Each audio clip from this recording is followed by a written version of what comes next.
Yeah.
You need to listen to.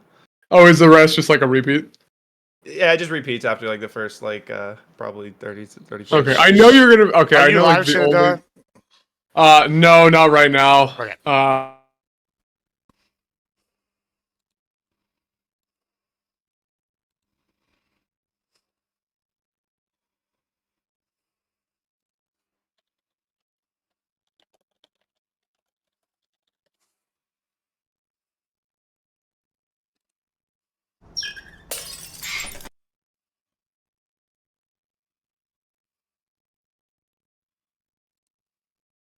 Money been dodging me. I gave you my money, man. Next week. Yeah. I'm gonna give you. I'm gonna. I'm stuttering when I let you hold my money. Come on. Give me my money.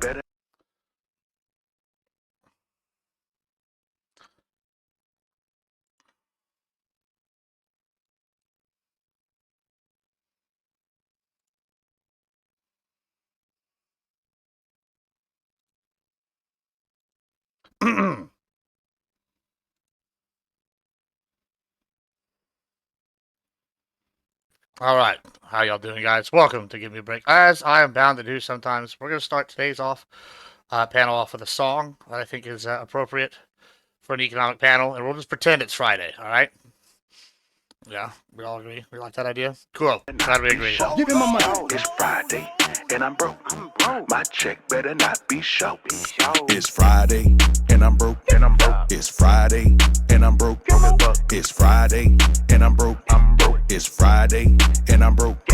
My check don't come till next week. My check better not be short.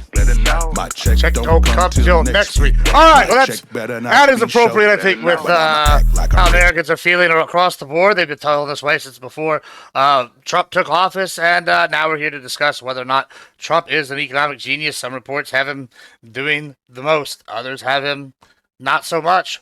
Here to discuss it, I've brought a wonderful panel of individuals to discuss that very issue. Let's start with Tyler here, and Average Debate Enjoyer. Tell us what you think, who you are, all that good jazz, and we'll go from there. Oh, average debate enjoyer. Kind of a politically homeless 90s Democrat, a little to the left on some things, a little to the right on others. And I'm here to be right, which is like what I do normally here. One time I thought I was wrong, but I was mistaken. So that's never really happened before. And if anyone disagrees with me, you just don't even fact check. Just tell them they're wrong. Fantastic. Appreciate it. Non-fun. Yeah, I'm non-fun. I'm a liberal streamer. I'm here to defend the neoliberal globalist order, and you can watch me defend it at non-fun on YouTube and non-fun420 on Twitch and Kick. Fantastic. Shenandoah. Yep, my name's Chairman Shenandoah. You can find me on Twitch TV, and I'm just starting up my YouTube. I'm going to post a video essay there within the next couple weeks. I'm a non-fun on this. We're George Soros buddies on this panel. We're going down with the ship. And, yeah, I'm happy to be here. Thank you. I'm not surprised that the Maoist is a George Soros fan. That doesn't surprise me at all. Pentuple. What's up? I'm Pentuple, the host of MAGA Headquarters, and we stream baseball and poker as well. And I'm here to represent Trump supporters, I guess. I'll leave it at that. Are you gonna come on camera? I don't really have like a super in-depth opening for this. No. Fantastic. You gonna come on camera with us today or no? Oh, yeah. Sorry, I didn't realize mine was off.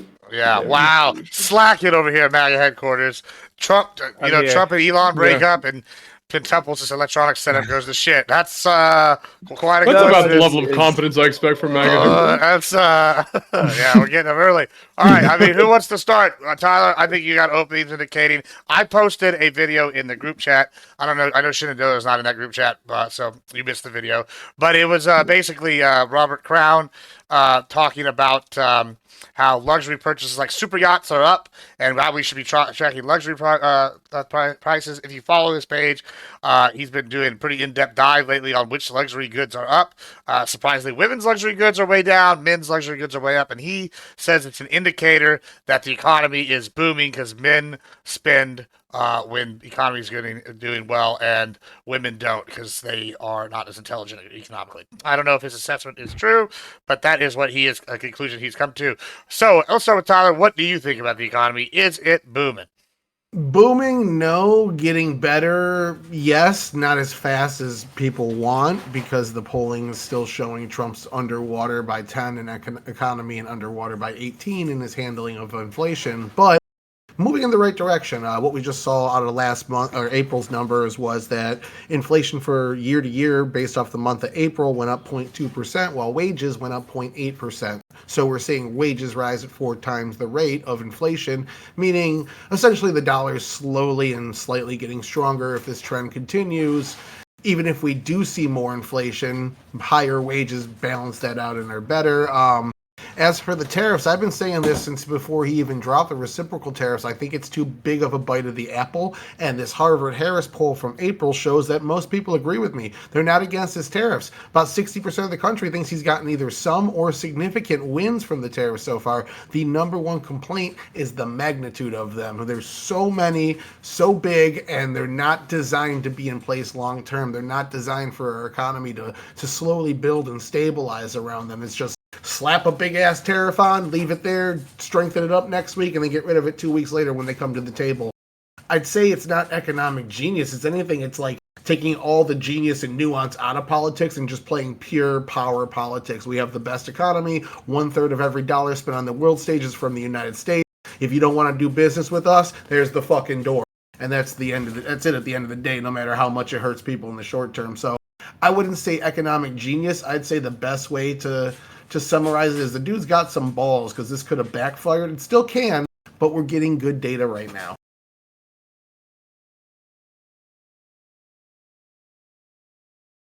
Oh, not fun. All right. Not fun. Can you hear me? Hello? Non-fun? Yeah, I mean, I'm of the opinion most of the hard data is still, I mean, decent right now. Like, I don't think we've. Oh shit! I'm hearing myself. What the fuck? Do you have a stream open? That's probably what you do. Is you got a stream open. I have no clue what's happening. Oh fuck! Give me a second. Hold on. Is it the Tyler? You got the share together volume on. Wait, well, hold by the on. way. What was it? Gibbs's fault? It's not my fault. Wait, did you say I have a problem? I'm good. No. Tyler's Oh, got okay. the share together audio on, but you're not in there non-fun, so I don't know if that's what's causing your thing. All right, we'll move to Shenandoah while he figures that out. Shenandoah, go ahead. All right, anyways, so yeah, I'm just going to pick up where non-fun left off. For the most part, I do think a lot of the hard economic numbers are okay. It has only been 6 months, so obviously some of these things will take some time to realize. But I think a lot of the, I guess you could say, forecasting implication numbers are not looking very good. U.S. trade certainty index is pretty much as bad as it has ever been in history. The United States has tariffs higher, pretty much only as high as we have had since the Great Depression. The Big Beautiful Bill is going to create a gigantic budget deficit, and that is something that I'm just increasingly worried about, especially as we're now over 125% of GDP debt to GDP. Yeah, I'm just not feeling super hot about it. And also watching European stocks go up while our market is sort of all over the place is just not feeling good, man. All right. Now that you figured it out, you're still working on it. Looks like he's still working on it. Let's go to you, Pentuple. And you're muted. Muted. Amateur. We are off to a good start tonight, boys. This is how I like to do panels. All right, go ahead. Okay. All right. I was just gonna say on the tariff stuff. I mean, I still feel like we're in the middle of like we're still transitioning. We're negotiating these trade deals. I mean, a lot of these tariffs that are in place right now are presumably still related to this 90-day pause that we're in the middle of. I think there's still a lot that's going to change. So, I mean, you can make projections based off of like, how the chessboard looks right now, but there's a lot of things that are going to change over the next 33 days or however long is left until that pause ends. So, things seem to be going well. I mean, it's certainly like it's not like a first round knockout or anything. We didn't there's still a lot of trade deals to be made and a lot of stuff up in the air, I guess. But I don't know. I don't really have like a deep analysis right now, and I feel like it's not that it's not valuable to analyze the way things are as they are. But I mean, do you guys agree that it feels like there's just so much that could change any day? Like we could get a trade deal tomorrow. How much does that affect everything we talk about here? That inflation too, and kind of to Shenandoah's point, the predictions the Fed's been making, they've had to keep dialing them back because Trump tripled the amount of jobs he was predicted to get this month. Wages went up almost double what they predicted this month, so his numbers are coming in much higher than predictions, while inflation doesn't seem to be coming back at all. So the Fed's been wrong thus far, but that doesn't mean they're going to be wrong in the second half of the year. And after today's big spat we saw on Twitter, Elon Musk also thinks there's going to be a recession in the second half of the year now because it has only been 6 months. I mean, unfortunately, and it also is, I guess you could say kind of a flippant administration. We sort of go back and forth on a lot of things, and that is hard. That makes it very, very hard to talk about how things are actually going to go. So if we're just saying that, things could change a lot in 33 days, I totally agree. I think that's actually one of the problems the economy is facing, is just like the sheer amount of change we're going through. Well, it's like that has to, like it's going to, and it has to, like the position that we're in with, like we're currently on like these, whatever the scope of this pause is and stuff. It's just like no matter what direction we wanted to go in, like even if you were implanted into this position, like you were made the president, you can make all the decisions right now. It's like there's still like just a lot of variables that have to settle, and you might be able to settle them in different ways than they are going to settle now. But it's like, as just like how those settle is gonna. There's a lot of variables there, right? So like, and analyzing this at the end of that pause, or like at the end of that trade, if these trade deals come through, I think it'll be a lot more. It'll be a lot easier to determine whether this stuff succeeded or not. Let me see. You got it working? You figured it out? I have fixed it. I figured it out. All right. I'm no longer hearing myself super delayed. Okay. There has been approximately one thing I think Trump has done well, and that is full expensing for R&D, and I think everything else is indefensible. All right. Okay. What do you think of the trade deals?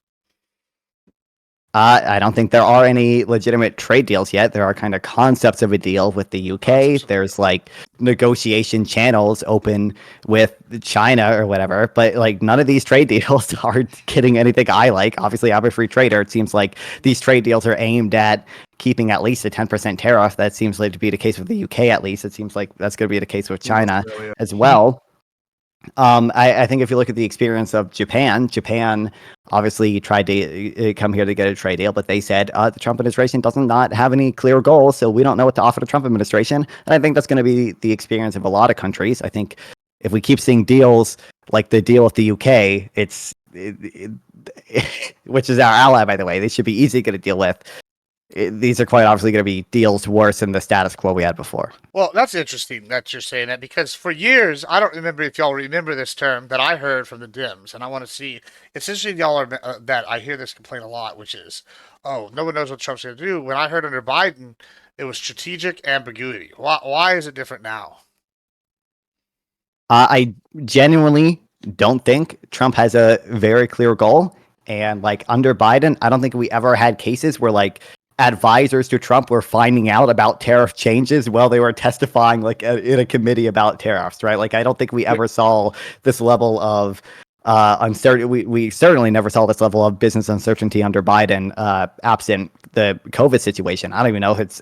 I actually don't think it was that high during Biden because COVID was coming down. Yeah, there over wasn't that time weird like period. lurching and then going back, lurching and going Yeah, back. well, Like as much as Biden yeah. would maybe not say things, I mean that's like fairly normal for a politician to keep information reserved so that they have a space to move in.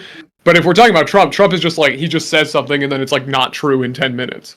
And Sure, that yeah. obviously is hard for business to adjust to. I mean, That as is somebody who has like absolutely owned a small business, you know? For the 9 months that Biden was denying the inflation that ended up destroying the economy and putting him 15 points below Trump's economic approval, he was very consistent in that the inflation isn't real, it's transitory, and let's try to pass this $7 trillion worth of spending packages that I want to put into the economy. And that's why we saw for the next 2 years after COVID the largest spike in national debt that you said you might be a bit concerned about now. The administration that spiked it the most of any of our lifetime was the Biden administration. And they didn't even get everything from the Build Back Better deal because Manchin said this is going to make inflation even worse. He was pilloried and basically kicked out of his party. They said they'd primary against him, and he said he wasn't going to run again. So, I mean, you're right, he was more consistent. I mean, for one, there were also 2 stimulus bills passed under Trump. Obviously, they might not have increased it as much, but we did see the national that GDP actually went down. I think slightly during Biden's term overall. Obviously, from a big peak during COVID. But obviously, the relevant question is how much inflation was caused by deficit spending, and what did we get for that deficit spending? It seems like probably about a third of inflation was caused by deficit spending. I'm generally hesitant to say that the president has much control over the economy. I think Trump has sort of prove that the president does have a kind of crash the economy button, but certainly like I don't think every month to month inflation under Biden or under Trump is due to the president. I think it's mostly due to other factors and the Federal Reserve, which is outside of the control of the president. But I think For now. probably about a third of inflation was caused by deficit spending, but we also had really low unemployment. We had like under 4% unemployment for 27 months straight. We saw pretty strong wage growth. We saw, I mean, you bring up that like, inflation is outpacing wages. Inflation has been outpacing, wages have been outpacing inflation since like 2022. Like this is not necessarily a new thing. It may be a new high, but I'm skeptical. Sorry? You're right. In 2023, it did finally overtake where inflation was no longer. Yeah. But you're right. I mean, there's other wins as well. Like these concepts of a trade deal mean the negotiations are still ongoing. Trade deals do take a long time. And again, a lot of these could backfire or just be small trade deals that do very little besides remove some small barriers and whatnot. But you get 45 trade deals in a year, and then compare that to Obama, who got 3 in 8 years. That's just on face value. That's a big fucking deal.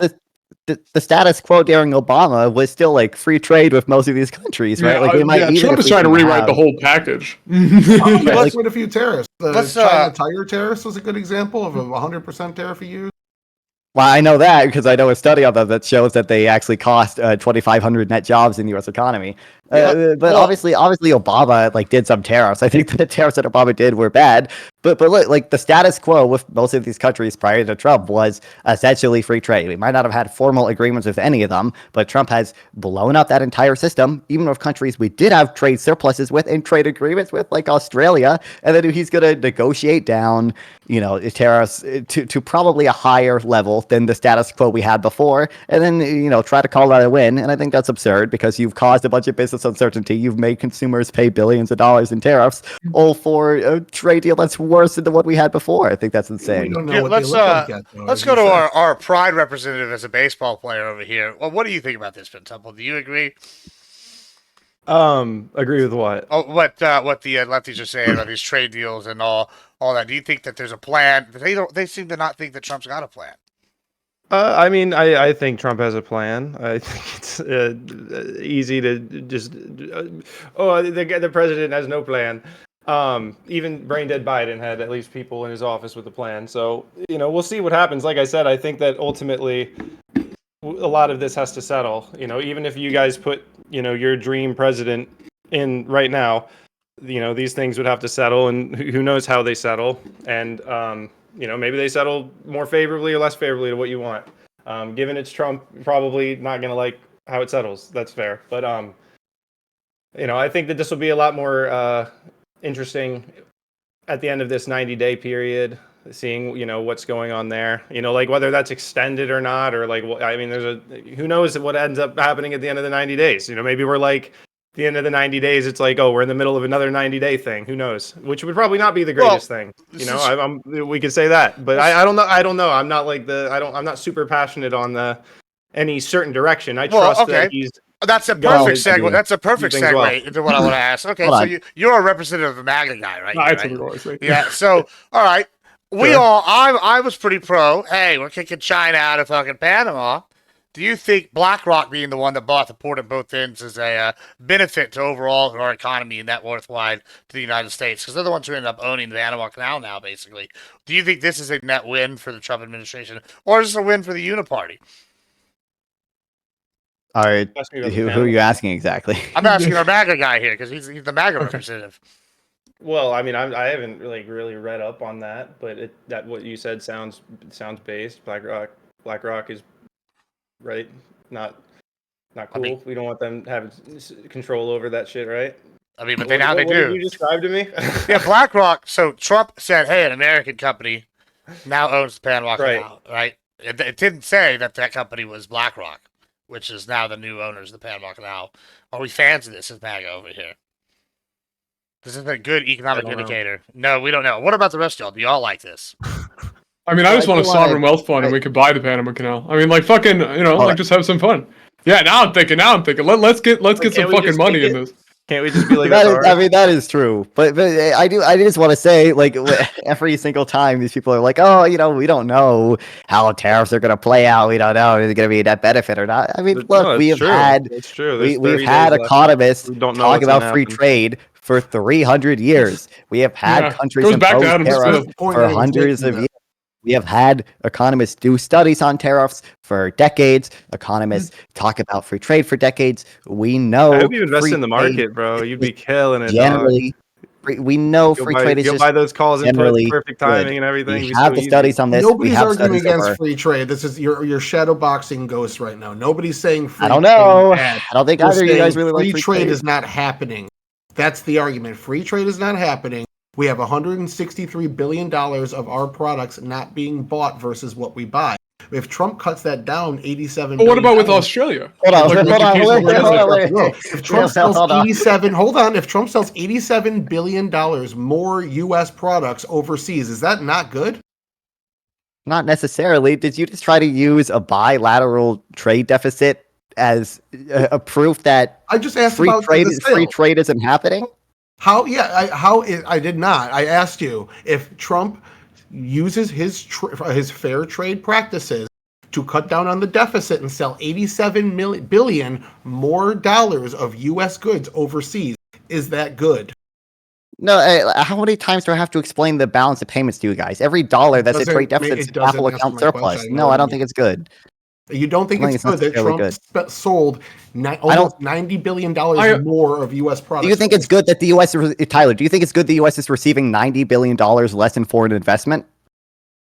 Depending on where the investment is. I mean, it could be bad, could be good. Yeah, I'm asking a basic question about just for the U.S. economy. Is it good if we sell $90 billion more of products?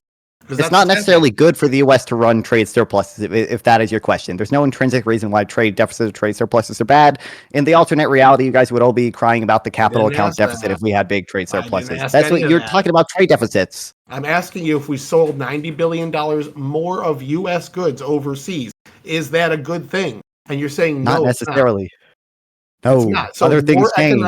More economic growth, higher velocity of money, more sales, more jobs, more tax revenue. All a bad thing. No. You're again. You're not viewing the.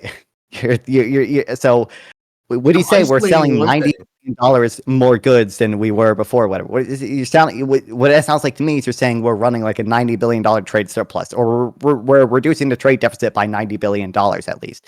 Obviously. Other things change when you do that. I understand that. I'm just asking an isolated question. Hold on. The same thing is saying, like, don't you think it's good if the government spends more money? Don't you think it's good that more jobs are created when government spends more money? Well, guess what? Other things change when the government spends more money. It's like if we set a minimum wage at $30, there's going to be consequences down the road that might be a net negative, and that's what Non-Fun's saying. I'm asking an isolated question. Can we just all come to a similar conclusion that selling $90 billion more U.S. products overseas is a good thing, regardless of how we got there. We can talk about that after we answer this isolated question. Can we just agree at the base that cutting the deficit in half is a good thing for the U.S. economy? I don't agree with that. Cutting the trade deficit is necessarily a good thing. No. Then I don't know what to tell you here, because like he's going overseas, making deals. Boeing got a massive deal. U.S. companies are getting massive deals. We're getting a ton of investment. We see income is up. We see all these good factors. Inflation isn't being touched almost at all yet. The Fed's been wrong for like the last 3 months on almost every metric. So look, the Boeing deal, I don't think the Boeing deal was even formal. I don't even think that was in the actual formal non-legally binding agreement that we had with the UK. But again, I would like to hear the justification for why the trade deficit is such an issue. I mean, according to the majority of voters that had an answer, 37% minus 24%, they think it's an issue, and the reason why is because other countries are taking advantage of the U.S., and it's required, tariffs are required to protect U.S. jobs, which it does both of those. The bottom line number isn't better. You're right. You're correct that if we go with trickle-down theory, like you're saying, we can have more money go to the wealthy. It is 100% trickle-down. This is the Reaganite trade. It is going from the wealthy, and they're going to trickle down the savings to the rest of us pleb. I get what it is. So Cato actually ran a poll. If you ask people, do you think the trade deficit is a problem? Well, most of them say yes. If you tell them, hey, by the way, every dollar that is a trade deficit is a capital account surplus, guess what? They say, actually, the trade deficit doesn't matter, by the way. It's crazy to me that somehow you don't understand the balance of payments now. That's kind of crazy to me. We've had this argument, and you're just kind of forgetting my response to it. So I don't know why you keep telling me, like, do you think it's good the U.S. is selling $90 billion more or whatever? Obviously not. Let me finish. You come from back basically your background, Maoist background, I believe. That's what you came from, right?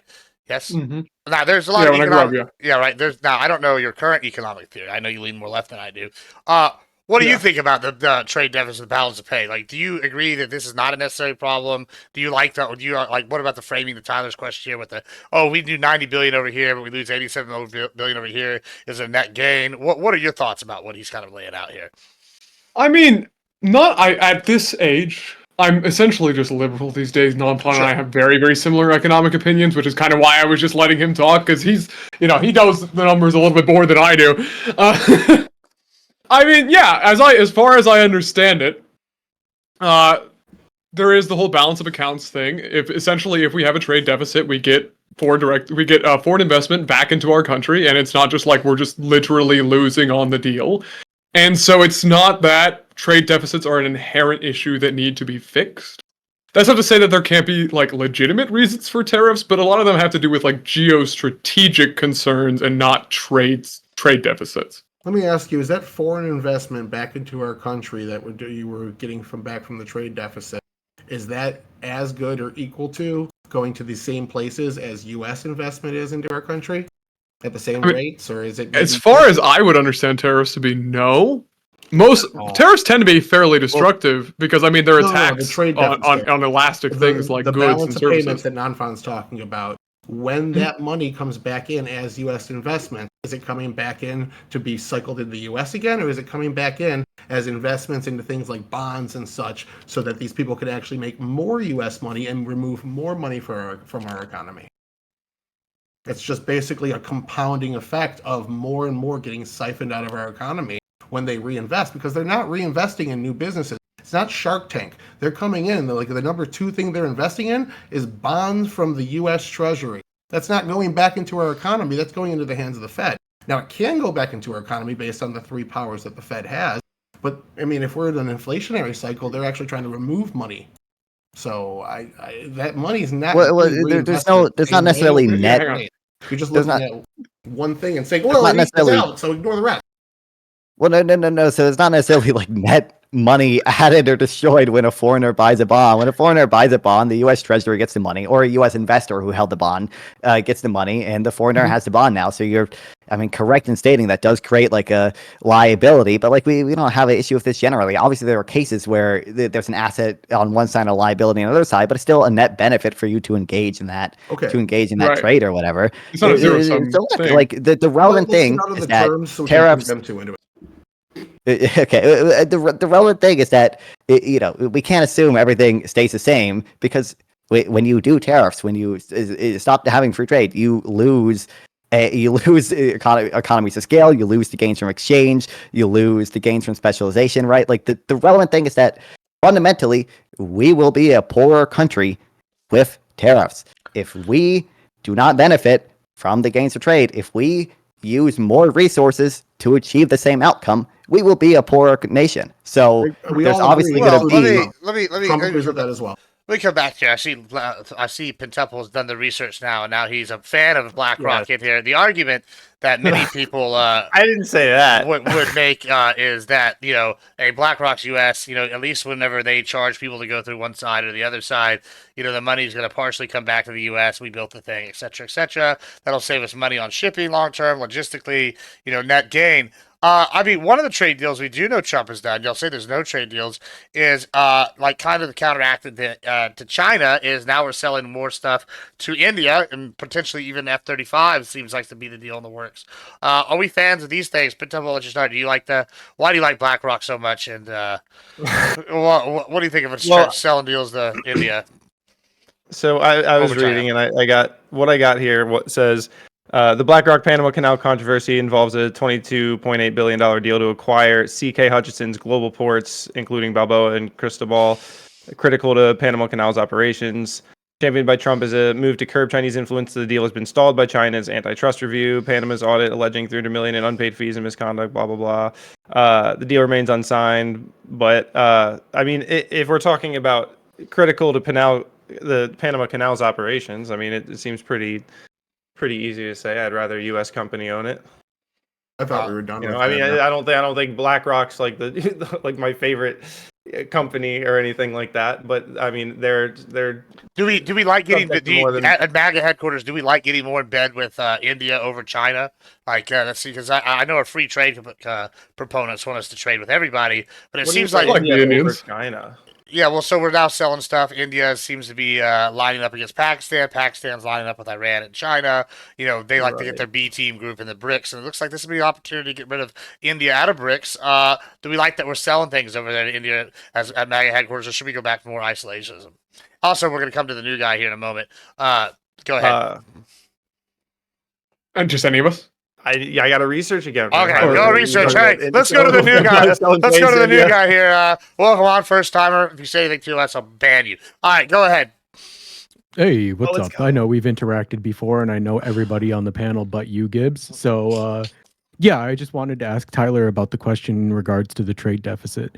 So, like, when we're talking about increasing the amount of trade that the United States is doing internationally, I think it's important to be very specific about what is being traded coming out of the United States, because we have an economy that has a very high cost of labor, and in regards to demand for things that we create, if we're producing things that exist within like this sort of subset or criteria of things that are cheap labor or have a very cheap relative cost to make, and we're exporting and selling these things, then it can be a problem for the United States because, as I said before, our cost of labor is so high. Whereas if we're participating in high-end or luxury goods that are being sold out of the United States on global markets that other countries can't necessarily compete with, it ensures us better long-term competition for those contracts. So I want to know if you have any information on what is actually being sold in regards to that $90 billion number that you were actually citing before. I don't yet. I didn't jump that deep into research. I was more researching for this topic, so I can get back to you on that specifically. But you got to get into the non-found and I-canon, which is like our 18th debate on the economy in like 2 months. So we have nobody gives a shit about that. Let me. All right, hold on. We've already been over that. Hold on.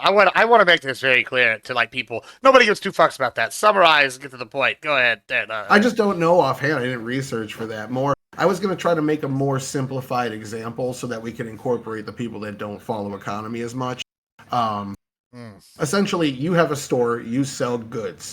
Your neighbor comes over and buys those goods, and he buys so many of them, you're giving him a special deal.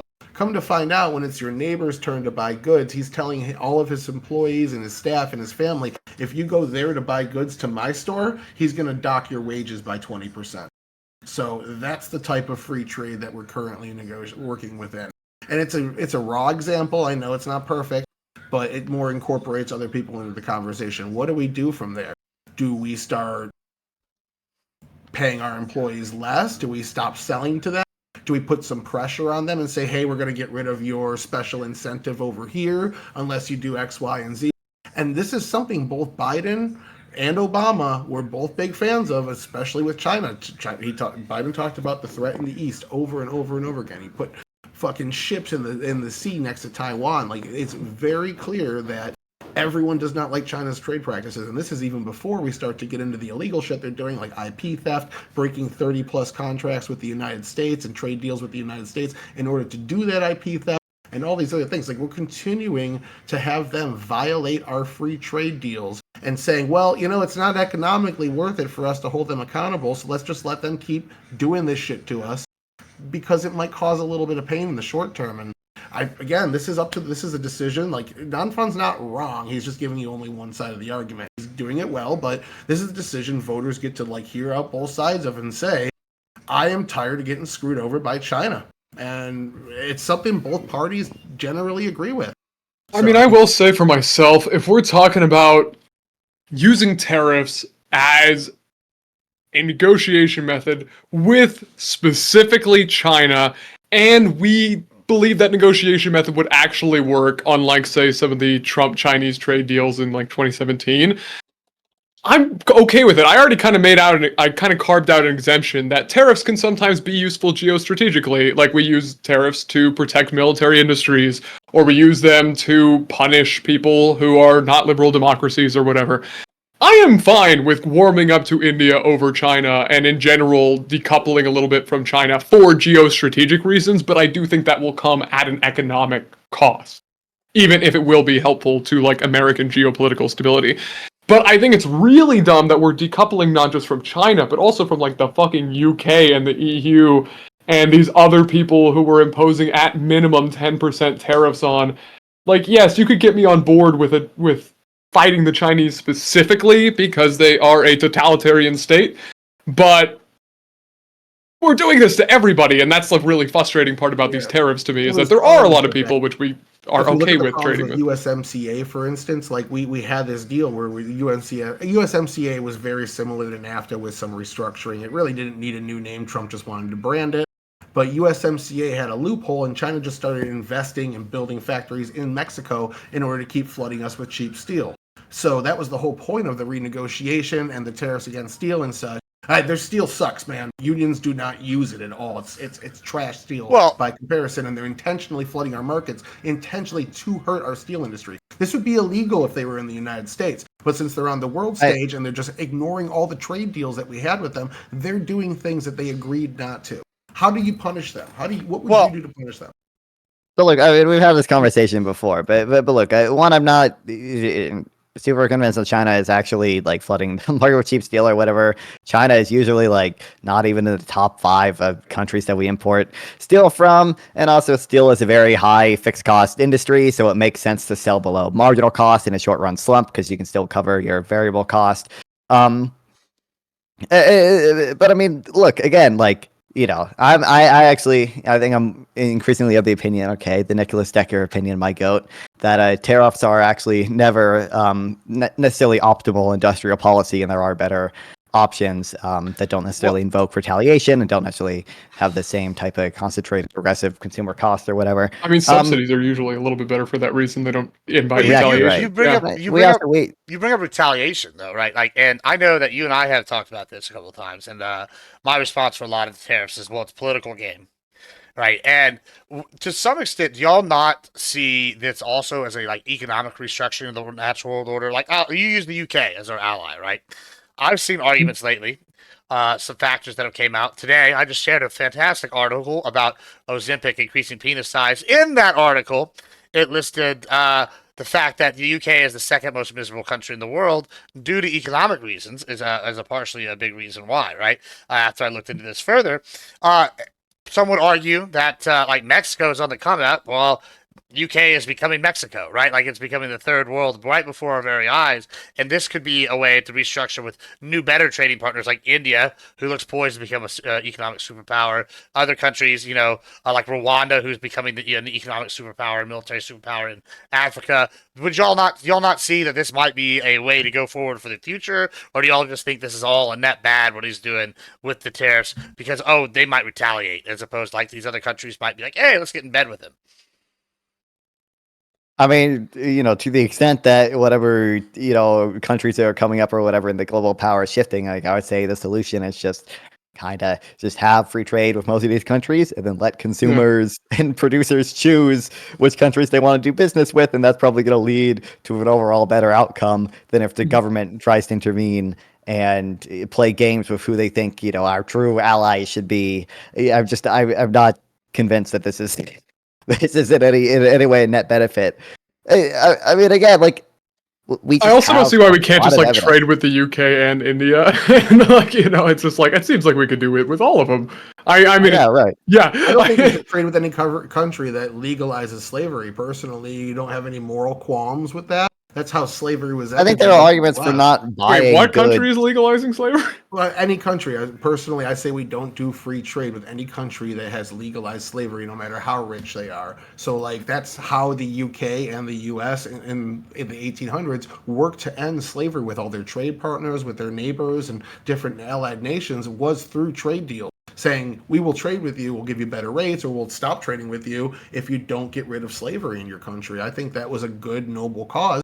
And it shows that these economic, in this case, it was more economic sanctions, but they effectively work the same way, are forcing people into being better human beings. And that, into my mind, works into United States hegemony and spreading Western liberal values, which both things are good.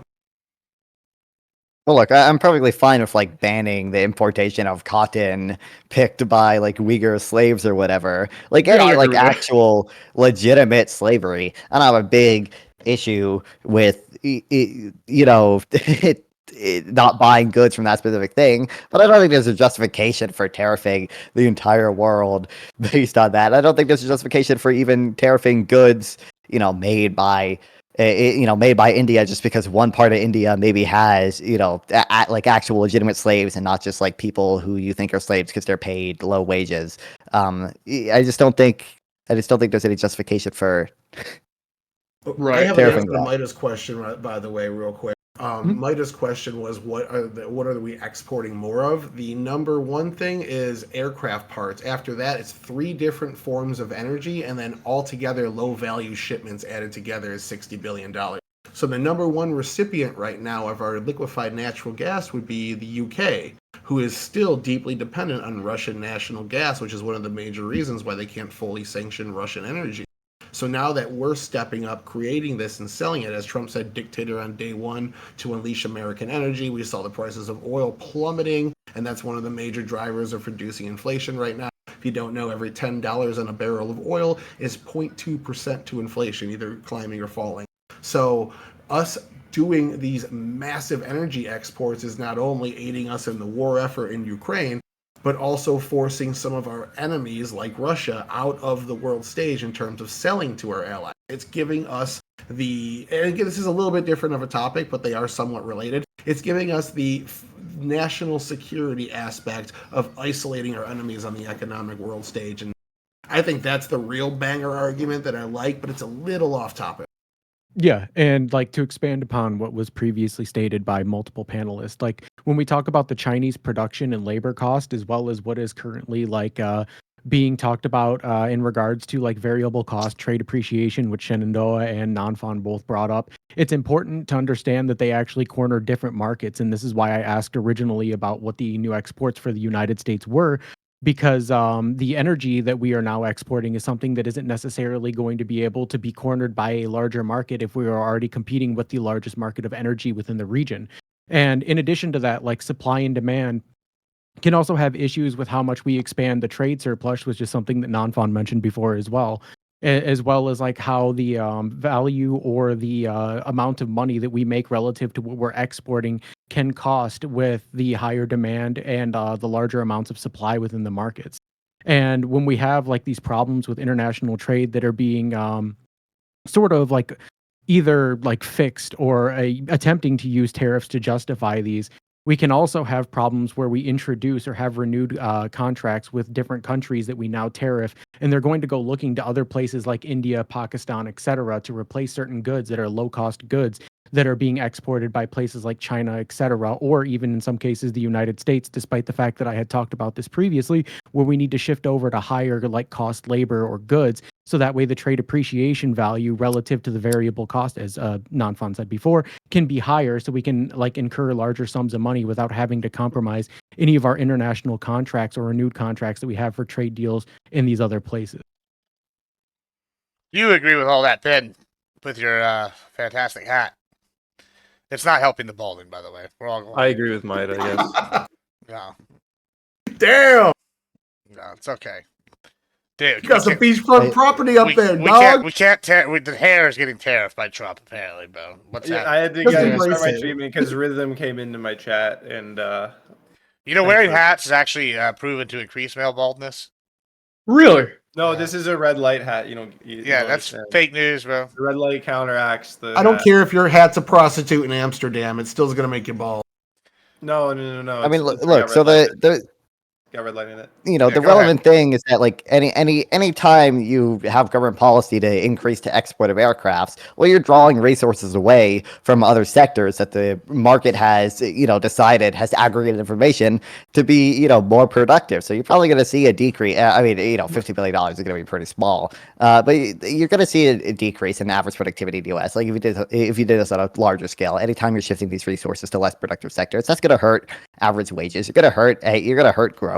And again, like I was just like, there's just so much empirical evidence that tariffs are not good for growth. They're not good for anything if you're saying they are. Yeah. They're not good for wages. They're not good for employment. And for whatever reason, we think this time is going to be different, even though we can all draw a graph here of the supply and demand with a tariff, or even what's even worse, a supply and demand graph when tariffs are placed on intermediate goods. And it just acts as taxing a business. It doesn't even help producers in that case. It simply hurts producers and He's consumers. not wrong. If you look at the aggregates, everything he said is correct. It's just we're trading off manufacturing jobs for service industry jobs that pay. Well, we've had this conversation so many times, but look. Number one, I'm not convinced manufacturing has declined to the extent that you guys think it has. Obviously, you look at manufacturing output; it was rising there in this entire like China shock period. If you look at actual industrial output, that's absolutely true. It was rising all the way up until 2008, when sort of structural factors from the Great Financial Crisis caused manufacturing productivity to decrease. Two, in the areas where we have seen decreases, for example, the manufacturing share of employment. I'm not at all convinced that trade is a factor. No one ever has any evidence that trade is a factor. All they have is like feelings. This is insane to me that you guys still say this shit. No, you don't really, because obviously automation is a big driver of the decline in the manufacturing share of employment. Even David Arthur, the economist who came up with the term China shock, wrote his paper, which uses controversial econometrics, by the way. It's probably an overestimate. Said basically 2.4 million jobs were lost due to trade, and the rest of the 5.8 million were lost due to other factors like automation. So even him, that's not a majority of the loss in the manufacturing share of employment was due to automation. And that's the highest estimate empirically that I've ever found. Three, I'm not convinced that tariffs will actually help manufacturing in the way you think it does. So number one, manufacturers rely on economies of scale. They rely on lowering their average cost by exporting to world markets. Number two, they rely on foreign inputs. If you increase the price of the foreign inputs that they're getting from other countries, you hurt American manufacturers. We see this with the steel tariffs. We have studies from Trump's first administration that show, guess what? Aggregate manufacturing jobs were actually hurt by this because you tariff the intermediate goods that these manufacturing companies rely on. And four, obviously, to the extent it is true, which I think is a limited extent, that we are replacing manufacturing with service jobs, which again, I think that's a very limited extent. I don't see any actual issue. I don't see any issue beyond national security for doing that. There's no intrinsic reason to value manufacturing jobs if it's not in a national security sector. Relative to service sector jobs, especially because service sector jobs are higher productivity and generally therefore have higher wages. Like, let me push. And are also easier for workers. Yeah, let me just They are. ask you this thing. I know we've kind of talked about this. We're not going to circle the drain on this one again with some like industries required for like national security, like I don't know, shipbuilding or whatever, and that's not going to be an economic net benefit potentially. I mean, it might be a local economic benefit to protect the shipping yard or something, whatever, because we need it to build fucking aircraft carriers. I don't know. That's not what I'm talking about. You mentioned this several times, like throughout our talks. I don't think I've really ever pushed you on it, but you've mentioned like, oh well, tariffs shift jobs from one area to another, right? And a lot of the times, the one that we talk about is manufacturing. And I know I've kind of brought up the ag several times before. What do you say? Like, oh, okay, food production that could be a national security issue, but like in the long term, say you have more American beef, for example, because that's an industry. And if I have more American beef, I'll give you an example here in Texas, right? 4 years ago, no. 5 years ago, we used to have kosher beef companies. We would have kosher butchers. We'd have halal butchers. And then about 2 years ago, they all shut down because it was too expensive to keep them open. Now, in the last about 6 months, several of these companies have reopened, or companies have reopened the side of their company that does that because beef prices are becoming more competitive. Or like, although the beef prices are higher, the logistics here have gotten a lot cheaper for these companies because the like homegrown beef producers are able to do this. You're arguing, okay, it's bad to hurt these other industries, which I agree, it sucks for those people. However, now you've made more what I would say long-term jobs. Like a truck driver is probably going to be a truck driver for a lot longer time than say a service industry guy who's a waiter or like some other service industry. Would you not agree that's a good long-term growth plan to have more long-term jobs associated with industries that are like producers, like agriculture or like manufacturing? I'll ask Donfon because I know he's got an opinion, but then y'all can. No, y'all can absolutely open it not. up. There's no, again, like economists have been talking about free trade for 300 years. We have models that we can build up using the laws of economics and, making very reasonable assumptions about the law of supply, the law of demand, and just graphing these things and showing actually free trade is good for growth overall. And we have decades of empirical evidence to show countries that engage in free trade have higher growth rates over the long term, and countries that engage in protectionism have lower growth rates over the long term. I can send you studies from Argentina. We also know for a fact. I can send you Well, hold on, studies Donfon. from We also import know for a substitution fact that. program. Hold on. We also know for a fact, say, like, I'll give you an example. We could use Rwanda. Rwanda taking over the rare earth minerals in fucking the Congo and selling them for dirt cheap prices is going to boost the shit out of their economy. But that's not necessarily them doing free trade. Maybe it's free trade, but it's definitely not fair trade. Hey, we're literally pirating another country's resource to sell. Like, I don't know that that's like an accurate argument in all these cases. Whenever you have, well, sure, if I steal, I'm probably going to make some money. right, yeah, Hey, exactly. you But conquer you that. conquer these countries and take it. So, like I'm Property saying, rights, baby. whenever we point to this, there's definitely plenty of examples of that going on that are included in the future. Like, I don't know, taking over Nepal, and using the Uyghur Muslims for all this stuff. That's not fair trade. How do you complete with slavery? Like, Well, I mean, here's the relevant Well, here, thing. Like, but- let's say India invented a new technology that let them made clothes, twice as quick as as they normally could, right? And we see this and we say, oh my God, you're engaging in fair trade. You just made this amazing technology that makes clothes using half the labor cost or whatever. And we start buying all these clothes from India, and then let's say some journalist goes to India and finds out, oh, actually they didn't make this machine. They just started employing children, and children work for half the wages. Is the economic gain that we had somehow gone because of that? No, it's obviously not. We obviously still benefited you just argue economically slavery from is that. good. I don't think slavery is good. I think children working in sweatshops can be good. But you guys don't have it. I won't actually necessarily. I think If you guys want to have that conversation, we can. I can talk about why sweatshops are good. I actually don't think anybody of it- disagrees with you here. Maybe maybe not morally good, but it does show Damn, dude. economic growth. Like it's I mean, morally there's a lot of like Vietnam's a good example of this. The average wage increased because of sweatshops quite a bit over time. But, Exactly. yeah, I mean, anyway, go The on. alternative Sorry. for most of these children is not like being educated, becoming a high skilled worker. It's being unemployed and their family, working on more dangerous farm labor, being paid lower wages. The alternatives are just not any better. They're actually, far worse. And we have evidence of this from a child labor ban that happened in India. We have evidence from this from sweatshops that were in Guatemala and Honduras and Haiti.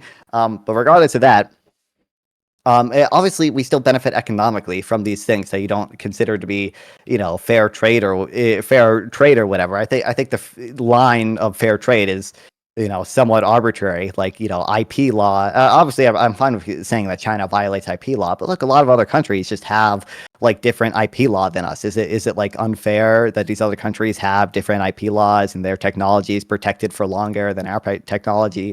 We probably have the most strict IP laws out of most of these other countries. The relevant thing is that the market aggregates all this information and leads to the, generally speaking, obviously not always, the most efficient allocation of resources based on the information that everyone in all these different countries have. Like, I think that's the relevant, important thing, and that helps the U.S. long term, that helps the U.S. short term. I'm also confused on how this is about like Trump at this point. Like, I am just We starting moved a confused. little bit. We can come back. We can refocus. Yeah, we can Yeah. refocus. Go ahead, Tyler. Go. What you got? I just wanted to address something said. So you were talking about one of the most liberal studies said 2.4 million jobs. Well, looking at the CHIPS Act, Biden was projecting bringing in 365,000 manufacturing jobs over 10 years, and then the Inflation Reduction Act bringing in another 143,000 over 10 years. And that was a victory lap worthy of success, bringing in 500,000 new jobs. Trump's talking about 200 million new manufacturing jobs off of $3.5 trillion in investment over the next decade. And it's taking. Wait, hang on, isn't that more than there are American workers? No, Isn't there only like 180 million American workers? Dollars. I'm sorry, $3.5 billion to get We're gonna have so many jobs. 200,000 manufacturing jobs. So you're saying 2.4 million manufacturing jobs going away isn't a big deal, but that's 1/6 of our manufacturing jobs going away at minimum. And the CHIPS Act bad? I don't think the CHIPS Act was net bad because it was. I obviously think chips are a national security concern. Besides that, that's taken the highest estimate, which I think is an overestimate. I don't remember the exact reason, but the econometrics used in that paper are not necessarily the best and have been subsequently disputed by quite a lot of people, which is why other studies say that only actually like 13% of the decline in the manufacturing sector employment was due to trade. But obviously it's a cost and benefits analysis, right? So like maybe I grant that we lost 6 of our manufacturing jobs or 5th of our manufacturing jobs or whatever. Well, what do we get for that? Well, resources got allocated to service sector higher productivity jobs that bidded up American average productivity, which bids up average wages in America. Consumers in America got access to cheaper goods. Exporters got a benefit because all these other countries now have American dollars from people buying American goods, or from Americans buying their goods, which means the other countries are left with dollars, which means they then buy our goods or invest in bonds or do some type of FDI. There are all these other benefits that just make it a net benefit. Again, the fundamental thing is that you use less resources or the same amount of resources to get more things. That is the fundamental comparative advantage. That aren't meant to negotiate are probably bad unless they're a 10% tariff, which the market can easily absorb. But what you're arguing here is that tariffs are essentially taxes. Taxes make things more expensive, but we also can't cut taxes. Yeah, you have a great understanding of my argument, buddy. That's obviously there are is asking you these questions. You're saying tariffs? I know exactly where you're going with this, but Tyler, look, I don't know where you get this idea from that like all taxes are bad and like hurt economic growth or whatever. There are obviously good ways to tax and bad ways to tax. That's basically where you're going with it. Because we've had this conversation about like carbon taxes and things with that before. But look, I'm going a different route with this one. I don't think the U.S. has optimal tax policy, but the taxes that we do have are not typically as bad as tariffs, as bad as 20%, 10% universal tariffs. I don't think maybe you could argue the corporate income tax is really that bad, but I don't think so. Social Security, Medicare, payroll taxes. Those are the 3 I want to argue about. I don't necessarily know if payroll taxes are the most inefficient taxes. I'm not saying they're inefficient or not. I'm arguing to you. If we took all this money we spent on the CHIPS Act and just redistributed it, wouldn't we have more purchasing power? Wouldn't we, or we just didn't tax it at all? If we just let it stay in people's pockets and lower the tax rate, wouldn't we have more purchasing power? Wouldn't we have more things being able to be bought by people? I'm going to let y'all do this exchange real quick, and then we're going to reframe it to another thing that's Trump economic policy. But go ahead. I mean, it probably just depends on like how how you tax it, right? So like if you did a land value tax or a resource rent tax and use that revenue to subsidize chips or whatever, that could very well be a pro-growth thing because it's not really distortionary to tax away resource rents or whatever. I mean, you could have presumably there might be some crowding out of other manufacturing if you subsidize chip investment. I'm open to that being the case. But obviously, I think that the CHIPS Act was a national security concern, and I think that is the reason why. Yeah. Again, we both agree on that argument, so I'm putting that aside for right now. All the money was collected the exact same way as it was for the CHIPS Act, but instead of spending it on the CHIPS Act, we redistribute it to the most in-need people in the country, giving them better purchasing power and whatnot. Wouldn't that act the same way for the most impoverished people as cutting tariffs? As cutting tariffs? Why would you do the CHIPS Act, and why not just give people back their money and let them, spend it how they will? Because we want chips to be built here as a national security thing. Because we have other goals in place, and one of those other goals in place is China violating our trade deals 30 times and nothing being done to punish them. Right, but then what goals do we have with the rest? Well, that's what I was saying. China, there was the whole issue with Vietnam and Mexico where we didn't tariff them as hard as we tariffed China in the first Trump administration, and China just diverted their investments to those countries that we had trade deals with and started investing there. So they were basically... That's one of the biggest problems with tariffs. They're so easy That's to a good argument for tariffs. That's actually one of the biggest problems with tariffs as a tax. Is that they're just super easy to countries. Yeah, unless you say, hey, every import of steel that comes from China, and you're right now, in fact, we're getting our two of our top countries we import steel from are Mexico and Canada. Where are they getting their steel? Because they're not manufacturing at the rate that we're buying. They're getting their steel from China too. So China's flooding their markets, and they were rebuying it. I'm not convinced that maybe you have data behind this, that most of the steel we buy from Mexico and Canada is actually Chinese steel. They might buy I'm not a steel manufacturer. Okay. I don't own a steel company. So I don't know to what extent it is actually legitimate for people in Mexico to buy Chinese steel, and then maybe they refine it a little bit and sell it to America, or if they are literally just repackaging it. I could, very well see that there are legitimate reasons for, buying Chinese steel as an input for better refined Mexican steel or whatever. But I would just... Nobody doubts the Mexicans built the pyramids, non-fun, all right? I'm just saying, you should probably trust Mexican steel, all right? Sorry, this was under the Biden administration, when the Biden administration was working with Mexico to thwart China's circumvention of tariffs by dumping steel into China or Mexico and Canada. This is the Biden administration acknowledging not only this was a problem, but working to correct it as well. I can put in the group chat. Was it? Well, I'm just curious what the I could totally believe it's a problem. I'm not sure if it's a huge problem, like Non-Fun is saying. I could believe it happens. I'm also just skeptical that then therefore Canada and Mexico should catch massive strays because people are essentially laundering steel through their countries, because it sounds like this would be a problem everywhere. It's okay, we have this issue, we don't like China, we want to decouple from China and make China weaker for ideological reasons. We just think hey, you know what, Uyghur slave labor, communist totalitarianism, these are all too much for us, we're not going to do them. And that's all good. And then obviously enforcing that is kind of a pain in the ass.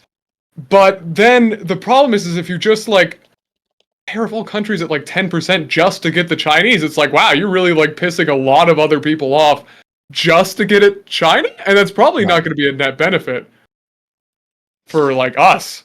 I mean, that's kind of saying there's a shooter in the room, and then we just start spraying everybody. It's well, we've lost 500. I would think of it I would think of this like this as well. China has 1 billion people. China has a pretty big economy. Obviously, if the U.S. wants to benefit from the same type of economies of scale and the same population as China, we should probably have free trade with Japan, have free trade with Korea, have free trade with our allies, so we can better counter China. We should trade. Let's yeah, exactly. I don't think it's beneficial to tariff all our allies, make them mad at us, make them feel like we're not a reliable trading partner if we're trying to combat China. And I also don't think we'd be doing anything with foreign students who also are good for American innovation and countering China. But that's a different thing. Let's reframe this a little bit here. We've talked a lot about tariffs. I know that my left-leaning counterparts are not a fan of the tariffs, it seems like. Well, let's talk about the big, beautiful bill. Some of the Republicans don't seem too happy. Elon is saying basically Trump's on the Epstein list. He's so upset with it. And then we got fucking Marjorie Taylor Greene saying she's not a fan of it, saying he was right. Elon's right. What do we think about the big, beautiful bill here? Let's start with Tyler. What do you think? And we'll just make a big circle here. Man, it's big. I've only read through the highlights and the footnotes, and it was mostly dispelling lies about how Medicaid was being cut in these things. It's more just being restructured to get rid of fraud. The child tax credit's actually being increased and things of that nature. I'm not a right winger. A lot of it I don't like just based on ideological reasons, but I think, Trump has every right to get a couple bills through since he won the presidency, obviously. And I don't know, man. There's some mixed things in it, and I get it. There's 50 senators representing potentially 50 states that all have different constituents with different interests and different makeups and different. Their states are all the same, and Republicans, as much as they don't like to admit it, really like government investment when it benefits them. Military bases is a really good example of that. So I see that a lot of people are pissed off that this isn't like the cutting as much as we want Trump agenda, but they are looking to cut a pretty substantial amount, and that's what he promised, and that's what it looks like the majority would rather see, as opposed to taxes going up in terms of balancing the budget. So he's doing what his mandate was, even if I personally don't like a lot of things in it. Let's go non-fun. Yeah, I think it has one good thing in it. It has full expensing for research and development, and I think basically everything else is bad about it. I mean, look, obviously, I don't like most of the spending cuts. I don't think. What? Sorry. Children, because it's increasing the child tax credit. You monster. Oh damn! I mean, that might be good as well. But look, Might be. It has You'll get your turn, guys. You had your turn. I think the full expensing is good. I think maybe the child tax credit is good. I'm not familiar. How much does it increase it? I don't know, but it 2,500. Fine, whatever, great. I don't like the spending cuts. Look, I think any children you get out of poverty because of the child tax credit is probably going to be hurt by food stamps or Medicaid cuts. Don't like those. I don't like the SALT cap. I don't like the random deductions that we're adding for seniors. I don't like any of these random. I think no tax and tips passes a separate thing. I don't like any of these super complicated random tax deductions that we give for things. We should, I think, move towards a much simpler, more efficient tax code, and this gets us further away from that and also increases the deficit. So, all right. Okay, by a lot. Let's go to Mida. Go ahead. What you think? Yeah. So I haven't read all of the things about the big beautiful bill, but I guess I would tend to agree somewhat with non-Fawn here. I think that a lot of the spending cuts, if the original propositions for the spending cuts to like Medicare, Medicaid, etc., are going to come in, that's going to be problematic. If it's still the 10% over 10 years, like our original proposal, I don't know if that's changed or not, but I'm willing to state if it has changed, then I would have to take a look at it. I think that the spending deficit decreases can be a problem in some different sectors of the government because inefficiencies are going to cause more damage than good in the long term. When we see these cuts to this, even if there is like some level of fraud, I think that needs longer to be looked into than just a couple of months or even a year from the original proposition.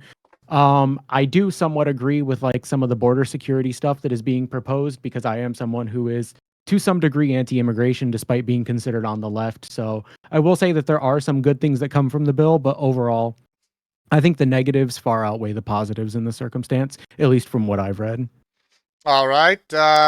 Shenandoah. That's me.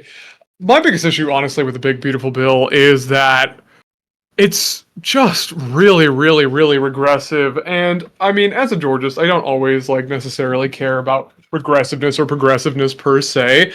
But I was actually reading a study by the ITEP today, and apparently the bottom 95% are projected to pay more. And the bottom 20% expect 5% more of their income to go to taxes, especially because of the introduction of tariffs. And I can't imagine that that's actually going to be helping people in most cases. Yes, you're at your 5% and up. Those people are going to be fine. But broadly speaking, most Americans are about to take a tax hike under the premise that it's a tax cut while also increasing the deficit. And yeah, that's like kind of everything nobody wants, essentially, unless you just like hate America, I guess. I don't know how many of us are excited to take this tax hike. But that's essentially what's going to happen, yeah. And it's also like some of the dumbest possible taxes that are just really, really inefficient. It's not like we're hiking land value taxes; we're hiking goddamn tariffs, which are some of the like worst forms of taxation. Which tariffs are you worried about? Wait. Sorry. Pit Temple. Well, I'll say with a lot of these like super like big, legislative acts and stuff, there's a lot of things that are I'm bound to not like, and things I like that I'll like. I asked Grok to pull up just a number of things so I could decide whether I like them. Eliminating tax on tips, overtime pay, deducts car loan interest for U.S. assembled cars, eliminates tax on Social Security benefits, the child tax credit. Seems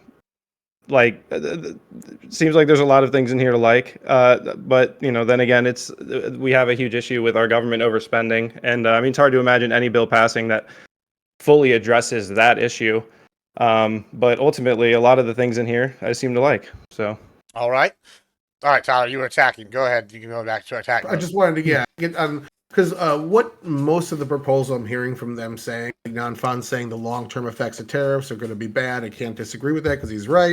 And Shenandoah is saying that this is going to be a giant tax hike, but most of the tariff, if you look at like the actual tariff rate, most of them don't come from that flat 10% we're doing to every country. Most of them don't come from the auto tariffs.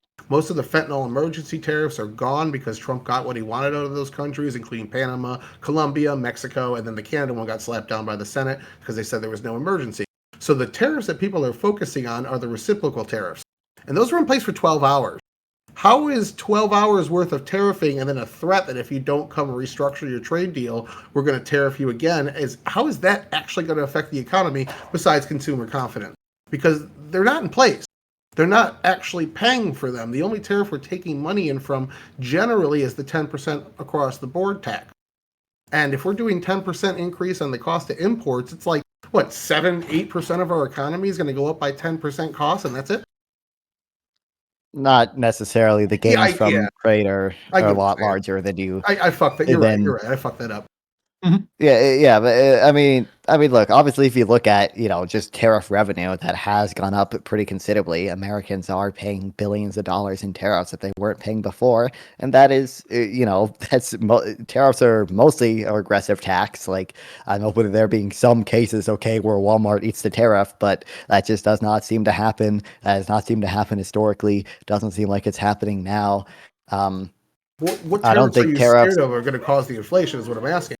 The reciprocal tariffs, the big tariffs in every country, those have been suspended since 12 hours after they were implemented. They're not in place, and they haven't been. The only ones that were. It's hard to. I don't know what I would rank each individual tariff policy on my how much I don't like them. Considering, you're right. Obviously, some of them haven't been in effect or were only in effect for 12 hours.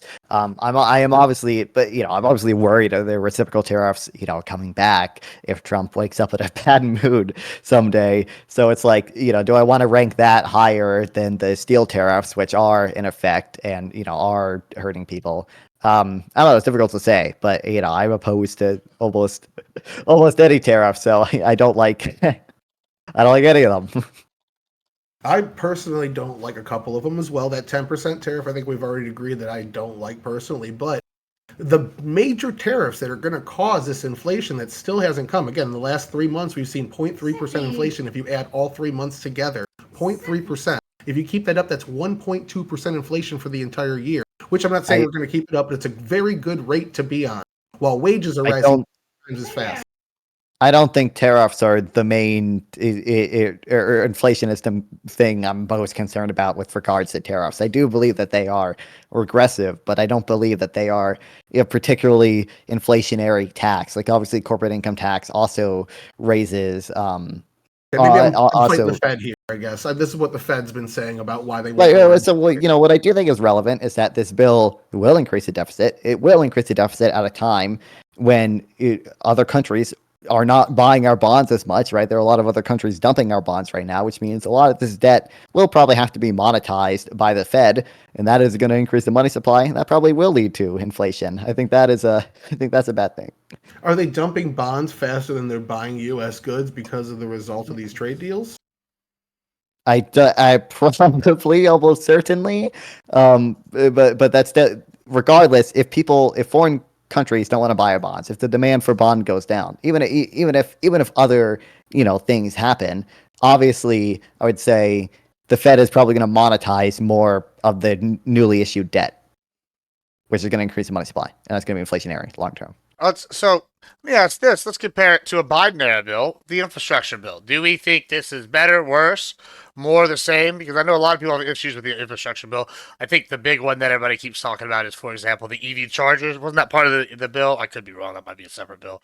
And I believe so. Yeah, it was like I think it was. Yeah, and it was like 8 of the 8 got built, and I think there's up to 30 now maybe that are built. It's just like millions of $1 million allocated and spent on this, and it was never spent.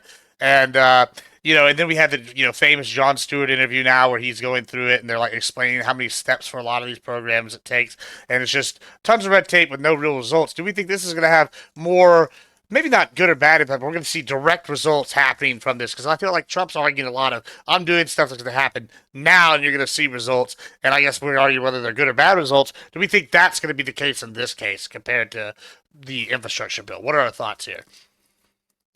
Well, I'm Well, I mean, yeah, that's what I do. I ask the tough questions, Papa. That's why we're here.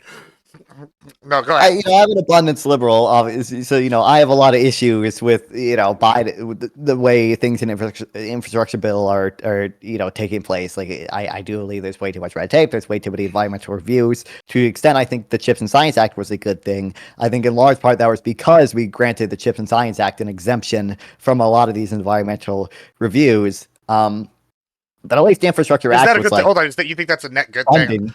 I mean, like, I know you're more, the environmental I know reviews, you're more economic mostly. pro than environment concerned. I think those are. Yeah. So here's the issue. I obviously am concerned about the environment, but when we have so many environmental regulations that it is impossible to build clean energy or it is impossible to build high-speed rail, you probably should get rid of some of those environmental regulations, right? Like, it'd be way better for the environment if we could build windmills, we could build solar panels, we could build rail rather than a bunch of highways that have cars that emit gas. If we could build EV chargers, obviously, then to just have these environmental reviews where people can sue over every single impacted species that might potentially maybe one day be impacted along this 200-mile high-speed rail thing.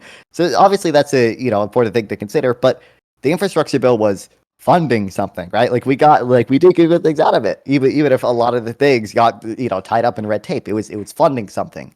This bill doesn't really do that. It kind of just cuts taxes and also cuts spending, but it cuts spending less than it cuts taxes. So we're gonna raise the deficit, and a lot of the tax cuts it has are inefficient. Allowing people to deduct cars only if they are made in the U.S. is not an efficient tax plan. No tax on tips is not an efficient tax plan. The deduction for elderly people is not an efficient tax plan, and we're not really getting anything out of this like we at least potentially could with the infrastructure bill. Right. There's only a handful of things, like the border stuff and I guess like the military and maybe the tax credit going up by like $500. Like, yeah, it's not a lot. We're not really getting much investment in this bill. It really is just a case of like, yeah, we're cutting a lot of stuff. I'm just seconding what you're saying. I guess my question is then, since I'm going to be honest, I've taken a few days off here this week, and I've been playing catch up all week. It seems like in my assessment, I agree with you. However, I'm wondering if that's going to directly impact the Americans more for better or worse than, say, like the infrastructure bill. And I can think why I brought this up, right? Like when I see the infrastructure bill, I mean, obviously, I'm going to just admit my bias, even though I'm the moderator. I think it's a horrible disaster of Krakatoa proportions, right? Like if there was a tsunami in like the econ thing, I'm thinking the infrastructure bill's that. We wasted all this money, failed, right? However, with this, y'all are, these tax cuts aren't really a direct impact. If I'm a waitress and I no longer have to pay taxes on tips, that seems like that's going to have a much more direct impact on my day-to-day life and discretionary spending. Why are y'all saying this is not the case? Why are y'all so adamantly against that? Well, it's because for most people it is a net loss. Like even a lot of those waitresses are still going to be like losing generally. How do you think? Go ahead. Even in the we'll go to Mito. We'll go to Mito. had spoke for a while. Go ahead. Then we'll go to y'all too. I'm sorry. Yeah, I was gonna say even in the niche circumstances where some people are going to be gaining more money and having a larger sum of money that they are not being taxed on or that they are accumulating as a result of some infrastructure bills that doesn't necessarily accurately represent the most of people, like I believe Shenandoah was saying. And when we talk about like what Tyler was saying earlier, the implementation of tariffs, like both reciprocal and the overall tariff, the flat 10% that was implemented. I think the problem is not that the tariffs were intrinsically bad or that they harmed the trade, but the way they were implemented was poorly and it caused inefficiencies within the trade system. And as a result of that, we didn't have any of these markets cornered. So these people just looked to alternatives for trade, which created new contracts and deals internationally that were exempt from allowing the United States within those like trade contracts. And then in addition to that, like even if the reciprocal trades were used as a bargaining tool, we've seen a huge drop in the stock market and buyer confidence went to a very low rate for temporarily. And the almost 10% drop in aggregate that we've seen on the stock market is putting us nearly a year behind because it's estimated to take 4 to 6 months to be able to recover from this. And something that was touched on earlier is inflationary rates are also directly tied to the fact that China started selling in mass bonds of U.S. debt between 2018 and 2023, and we're seeing a considerable drop in that as of 2025. But a lot of these countries that are incurring the U.S. debt bonds are actually cashing in on them, whereas the United States was counting on China holding them over us to try to create trade contracts to ensure their deficit, and we didn't really know how to respond to that when they switched up their strategy.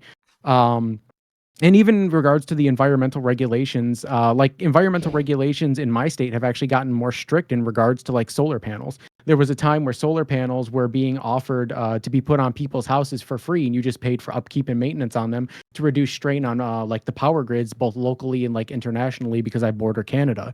And as of recently, like when the people came out and did the surveying for my house, they told me that my house no longer qualifies for solar panels to be put on. And Trump is someone who like sort of was running on removing red tape from a lot of these systems. Seems to have not done that, at least in my case. And I'm willing to admit that this is anecdotal, but like the sort of overarching idea and the actual implementation of things that were being said by Donald Trump and the bills that are coming out seem to have not the same effect as what was originally being proposed. I wanted to throw on, I think if Trump was genuinely running on getting rid of red tape, that would be a great thing in a lot of cases. Not in every single case, of course, but you know, in many cases, yeah, the US has way too much red tape. However, I think the problem is what Trump really does cut. When he cuts red tape, he doesn't even really replace it with anything. He essentially replaces red tape with vibes, which is even worse than having like a lot of complex regulations. I wanted to talk about this with regards to the Trump economy, is that like, hey, there's like a significant amount of business uncertainty. People have absolutely no idea what's going on, and laws are sometimes just like being suddenly unenforced, or laws are just coming in through executive order, or fucking, you know what I mean? It's such an absolutely bizarre environment, and honestly, it's a lot worse to have rule by man than rule by stuffy, inefficient laws, because the other one, at least when you have red tape is theoretically navigable. But in the Trump economy, you're just kind of praying and hoping that maybe you could get close to somebody who personally is close to Trump and that could get you a deal. That's really fucking awful for the Trump economy, honestly. I think that's actually going to be one of the biggest negatives of this economy. Is just how much he's eroding rule of law. It's just so much business uncertainty. Simple. Tyler, do y'all agree with this assessment? I think that this kind of speaks to what I was saying in my introduction, that this is just raw, pure power politics of the strongest world economy saying, look, we're going to cut you off unless you come here and make a deal with us. I don't think I see anything illegal in it yet. I think that's being challenged in court right now, but the appeals court is letting it go. There's different administration officials saying that this has already been parsed out, giving different court cases where it already has been. Different circumstances, obviously, but it's enough to set legal precedent. So I don't know the legality answer until it mills its way through the courts, but from what I'm seeing, a layman's guess is the tariffs generally aren't violating anything, and Congress has the ability to shut down any emergency situation Trump calls for. There's been laws put in place mostly by Democrats to not only allow the president power on tariffs and with trade practices, but also to allow him to declare emergency for particular reasons, with the Senate being the check on him. And that's exactly what they did with Canada and the fentanyl emergency. They said there was no actual emergency there, shut it down, which shut down Trump's tariff. So I think the Senate is in charge of this, and I think the courts are going to find, when they go high enough up, that there is a check and balance already in place. Can I clarify my position for a second? Sorry. Sure. Go ahead. Just to be clear, I do believe that there are illegal actions being undertaken by the Trump administration. But my biggest point was that we are essentially replacing rules and consistency with personalism and chaos. And so you could say it's legal or not. I think some of it is definitely illegal, but we don't have to get into that argument today. The biggest problem is just like, in order to succeed in the Trump economy, it's like you just have to personally make deals with Trump. I mean, we see this with Elon right now. There's no consistency with like who will actually get subsidy money. It's just like if you are sufficiently connected, and even then maybe you won't get it because like it's kind of hard to get properly connected with Trump. He's sort of a fundamentally unpredictable guy. That's how you make money in this economy. That's like a very, I guess, unstable economy that really reflects something more like a third world country. And that's going to like destroy investment. People are just not going to want to invest in that environment. Let me lob a softball up I to do our want to. Oh, go ahead.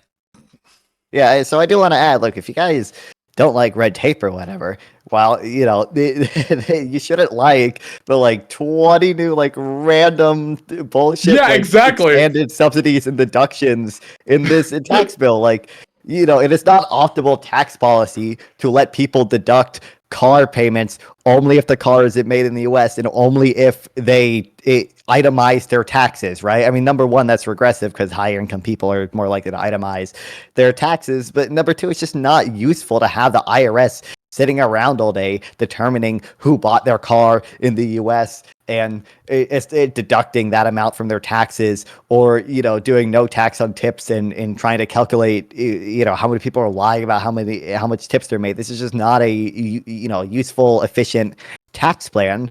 You should not have a random $4,000 deduction for seniors or whatever. You want a consistent tax plan that is easy to file, that is not different for everyone, that doesn't waste the IRS's time, and you can do that with a DBCFT. Let me go to lob a softball up to our MAGA headquarters here.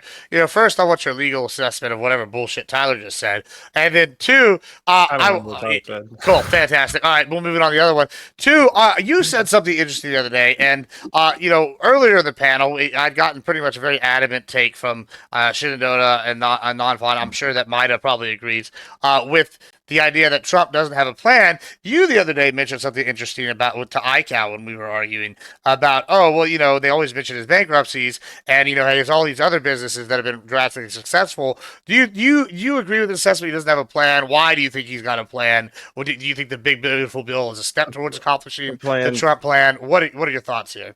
The fuck? The bankruptcies? What? You're Can I answer that after? Can I get out this question I have for Shenandoah? Because my brain's operating. Go ahead. Yeah, go for it. I'm tired. It's a super simple question. Because I agree. I think you and I agree that we had a shared interest in like decreasing regulation, but you were saying like it's important that we don't replace it with like nothing, right? So and I'm not sure how much of the regulation that Trump has pulled back has been done under this process. We can assume it doesn't matter actually.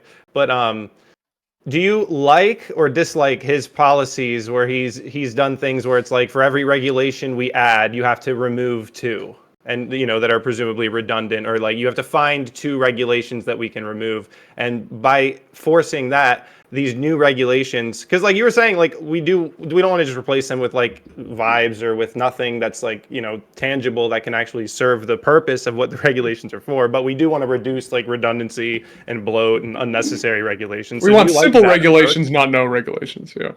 Mm-hmm. Right, but what do you think about that approach? Because I'm not sure like that all of the deregulating we're doing is under that, but given that approach, do you think that that's like that's a pretty cool way to get after the problem? It kind of goes to what we're talking about. I mean, to be honest, it with something. If it is undertaken sincerely, and I am somewhat skeptical because, when I do see the things like the big beautiful bill adding all these tax exemptions, I'm not sure if it is being taken seriously. But if it was taken seriously, is that a bad guideline? I actually think it would be fine, to be honest with you. obviously, there can be limits. There is just like a point where it's like, hey, look, each wasteful regulation we axe has like an increasingly marginal cost. That's not the word I'm trying to use. What the hell is the word I'm trying to use? Diminishing return. Yeah, thank you. So no, that actually was what I was trying to say. Yeah, I just wasn't coming to my brain. Yeah, obviously sometimes, when we're cutting regulations, they have like diminishing returns. Some are like very obviously problematic, like, I don't know, the Jones Act, or like a lot of zoning laws are just like, we could very clearly cut those and things would just be better. While, a lot of times with that policy, some people will just like find a really obscure regulation that won't really even do anything and just be like, we got R2. But if we're just saying as a general guideline, is that good? If followed sincerely, sure. I think I'm cool with it. Like, I'm fine with it. Yeah. I mean, I would add on, like, I think me and Shen are both, relatively like abundance, liberal type people or whatever.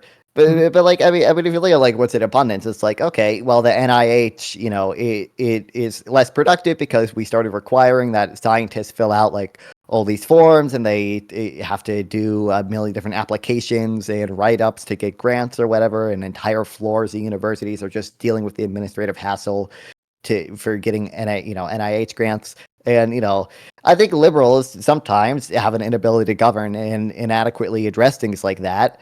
But Trump's solution is not like, oh, let's get rid of the red tape. Trump's solution, it just seems to be to destroy government, right? Like, this is what abundance is all about. We're not streamlining government. We're just destroying state capacity. Yeah, we're simply going to destroy it. That's why like Ezra Klein frames his thing as like the liberal alternative to Doge, essentially. A lot of Doge, a lot of the Republicans' agenda is about just destroying state capacity. We don't want the government to do this stuff. We don't want the government involved in building public housing. We don't want the government involved in doing science. Whereas the liberal abundance agenda is, building state capacity, saying we're going to actually make it so it's possible for the government to build high-speed rail. We're going to make sure it's possible for the government to build social housing. And I think that's the big difference. Through simplification and through actually making it genuinely efficient. Yeah. So I hope that's sufficiently at the abundance agenda. Why are you so afraid of the abundance agenda, Pentuple? Oh, I'm not even looking. I'm playing Minecraft. I'm doing one of you, Nompon. What is he laughing? Is he funny? So why are you? Yeah, do you not like the abundance agenda? I mean, at least that part of the abundance agenda, I'll take that as a no. He doesn't like the abundance agenda. I mean, there are parts I have issues with. Yeah, that's you. That's you, Pentuple. Yeah. Me? Yeah. Sorry, I was. I hope I did answer your question fully. Quite a bit tonight. No, yeah, I was.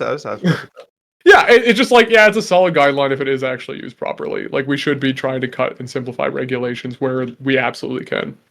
Government should ideally be as simple as reasonably possible. Generally speaking. I mean, we would probably also agree that, like, what was it? This was back during his first term, and I wish this would happen. I don't know, how hard it is to actually get this to happen, but I would love if bills could have like a very limited scope. Like, I know you can't necessarily like say like it could only be like one page or like about one thing, but like it would be nice if it wasn't like you can't have 700 pages of 80 different distinct things that you vote on in one vote. Well, that seems like that's an interesting. Like, no wonder we end up with all this shit that everyone hates. Well, yeah, that's an interesting take. I mean, and like, I think that's part of what like Elon and me, MTG are over here fucking bitching about is that it seems like this bill, Trump's promised some things, but instead of we are getting the MAGA idea where it's like, hey, we're gonna get what we need and we're gonna get it done. It turned into the usual bill that took on a bunch of bloat and got a bunch of pork belly projects. Do you agree with that assessment, or do you disagree with that, Pentuple, based off what you read so far off Grok? Say the last part again. That what you read off Grok? That part? No, the part before that. Yeah, do you agree that it went from a MAGA standardized, hey, we're gonna get shit done, we're gonna reduce regulations, we're gonna do all these things, to like, oh, now we got 50 states worth of fucking pork belly projects going on here. What do we think about that? Well, that seems like, doesn't this happen every year? Yeah, well, isn't that the problem? Isn't that why we voted Trump in? To not have that? Well, yeah, but is this progress in the right direction? I mean, I'm asking you. Do you think it's progress in the right direction? I mean, I like a lot of what's in here, and probably wouldn't have liked what would be in here if Kamala was president. Is that enough? I guess. I mean, who do you think's what more would Kamala's right? bill have do you think like? Trump? Hold on. Who do you think's more right in this case? Elon and MTG or Trump? on this bill? I mean, I think both are fair. I think from Trump's perspective, he's got to get something through, right? Like he doesn't want to. You don't want to delay this. You'd rather have like things in motion. And then Elon's probably not wrong either, that this is like still just on the same path that we've been on. So I mean, it's both, I guess, have fair arguments. I don't know. It's. Oh, okay. What you were responding to? What were you think? I'm not like super passionately on either side, but I will say I voted for Trump. I didn't vote for Elon. So. You didn't vote for President Sure. Elon? Hey, Sure. what? No, I didn't vote for Elon. And I know he wants to take credit for Trump's win, but I think that's goofy. What do you think about Well, like him so revoking look, like public contracts, like SpaceX and the EV mandate? Do you like that? I mean, I didn't have an issue with all of the public contracts. I mean, I didn't take issue with them, and I don't know. I guess Trump wants to take them away. I don't know if that's just like petty or whatever. If he can justify it. I don't know. It seems like the feud is heating up. Well, that's exactly the kind of stuff I'm not so like worried about. invested in Tesla. I don't know. I think we'll still have electric vehicles, whether they give Tesla tax credits or not. I don't know. You know, I do want to mention. Obviously, we might not know exactly what Kamala's tax plan would have been, because she would have had to negotiate with Congress to get certain things done, but it would have involved extending the tax She would have cuts done and Jobs amazing, Act. I'm sure. It's so Well, I'm telling you what she would have done. Tell me what you to disagree litigate with. what Kamala's plan would have been. What would she have called it?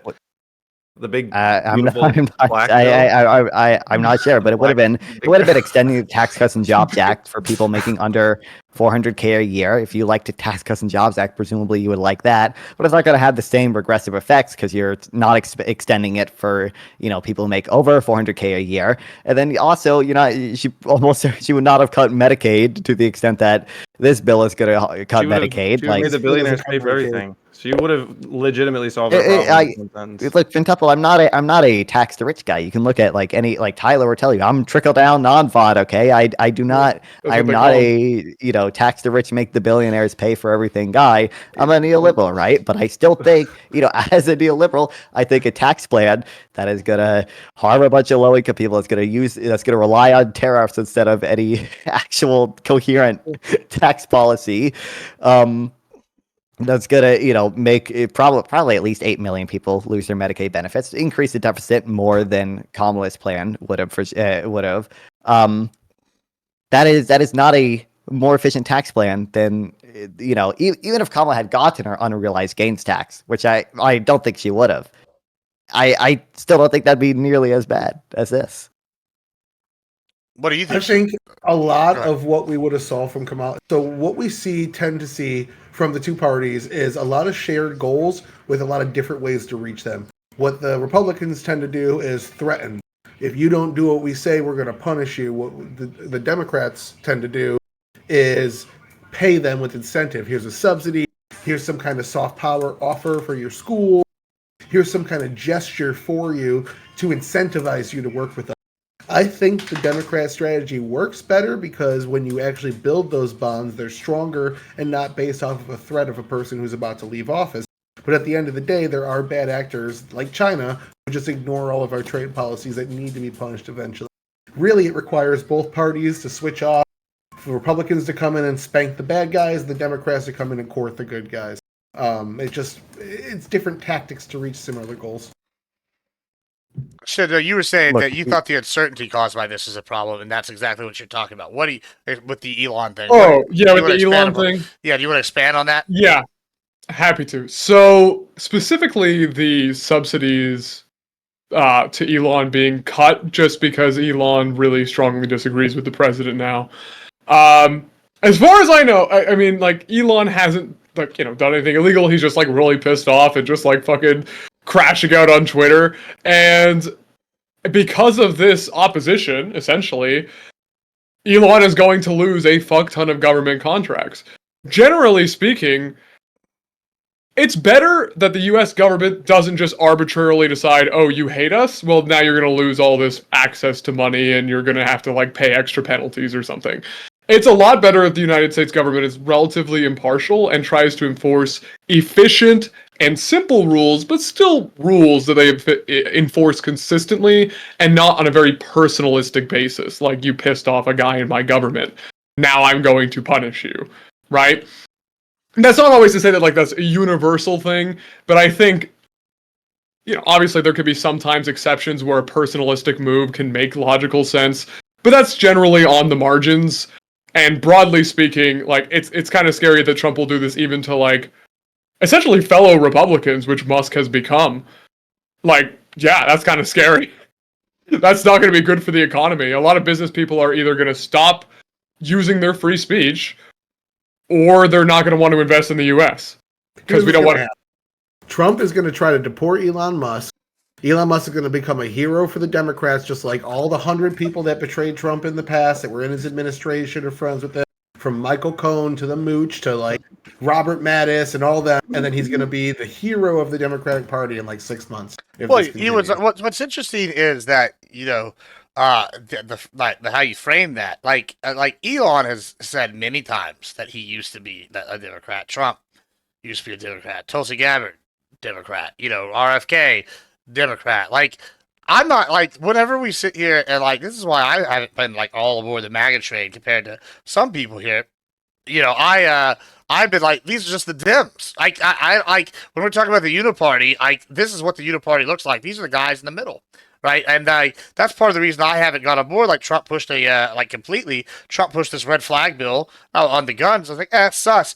I think it's interesting that you though just framed it as, oh, he's willing to do this to other Republicans, and I'm like, these guys really Republicans even, like, or is it just Republicans in name only kind of thing? And like now I know as soon as I say that, people are gonna be like, Gibbs is calling Elon a rhino. He's doing the Trump thing. Like, but I was like, this is more of a never was, and it's like allies convenience kind of thing. Do we like disagree with that sentiment? Or I mean, just to be clear, you could rephrase my statement as Trump is doing this to people who are generally in his faction. Yeah, sure. Okay, yeah, Elon exactly. Bandwagon for sure. He definitely hopped on when we were like this. He says that he got on after Trump got shot. I mean, that was like the moment for most people that support Trump would say that was the moment for me. The moment, you're not gonna find a lot of Trump supporters that are like, the moment for me was like I was watching like Elon tweet like on X, and like he got through to me. Like that's not how people went out and voted. Like I think you could say that Elon like supported Trump and helped Trump, but like not really much differently than like anyone else who's participating in like the greater conversation and getting people to engage with the candidate. People voted for Trump, I think, for Trump, even if Elon was maybe, one of the avenues there. But on the topic of the big, beautiful bill, there is one thing in there that I don't think that I like, but I want to see what you guys say about with your initial response. But the AI risk management provision, where they've said that states for 10 years cannot legislate in the area of AI. The reason is I can understand the logic behind it, but I feel like there's inevitably going to come up some reasonable circumstance that we would all agree a state should be allowed to legislate that would be within that scope. But I'm curious, and I'll direct it to Shenandoah first, but like, what do you think about that when you first hear it? Like the idea that we're saying the states can't legislate on AI for 10 years. Personally, let me think. I don't have much of an opinion on it, to be honest with you. Like, what happens after 10 years, right? Like, what's different in 10? Why is it 10 years? Why is it never? Why isn't it exclusively a federal law thing? Like, they didn't do that. They said, let's make it 10 years. Why not 5 years? Why not 20? Right? Like, I just have so many questions. Like, but initially, I'm curious if you guys share the initial like response that it's like, I don't necessarily like the idea of handcuffing the states on AI, especially given just because only federals. We can legislate, but only at the federal level. Right. Is that what you're saying? Like one of the concerns with AI is that like we're running full steam ahead and like we can't slow this down. And it's like if we handcuff states, it's like, are we just like that? Like, doesn't that feel like in that same mistake where it's like this would be one of the ways that we could actually slow it down and be like, maybe we don't fucking steamroll ourselves with this. But anyways, I've rambled enough. I just want to hear it. Yeah, I was just going to say, I mean, broadly speaking, I'm somebody who believes in subsidiarity. I'd rather that the states handle things that they can handle. And I mean, if it really doesn't seem like it's necessary to take this power away from the states for like the general functioning of the U.S. government, I could also very well imagine some circumstance where it would be very reasonable to regulate AI, especially if there's like some kind of weird safety concern. Like, for example, some LLMs have a problem where they sometimes just straight up can leak the data they were trained on, and people are giving these LLMs personal information. Could be very reasonable for a state to say, hey, whoa, what the fuck? Like, you gotta fix this, or else this is not something that you can have public, or at the minimum, you gotta make it like known to people that your LLM might leak their private data. So, yeah, I don't know. I don't have much of an opinion on it. It just seems weird.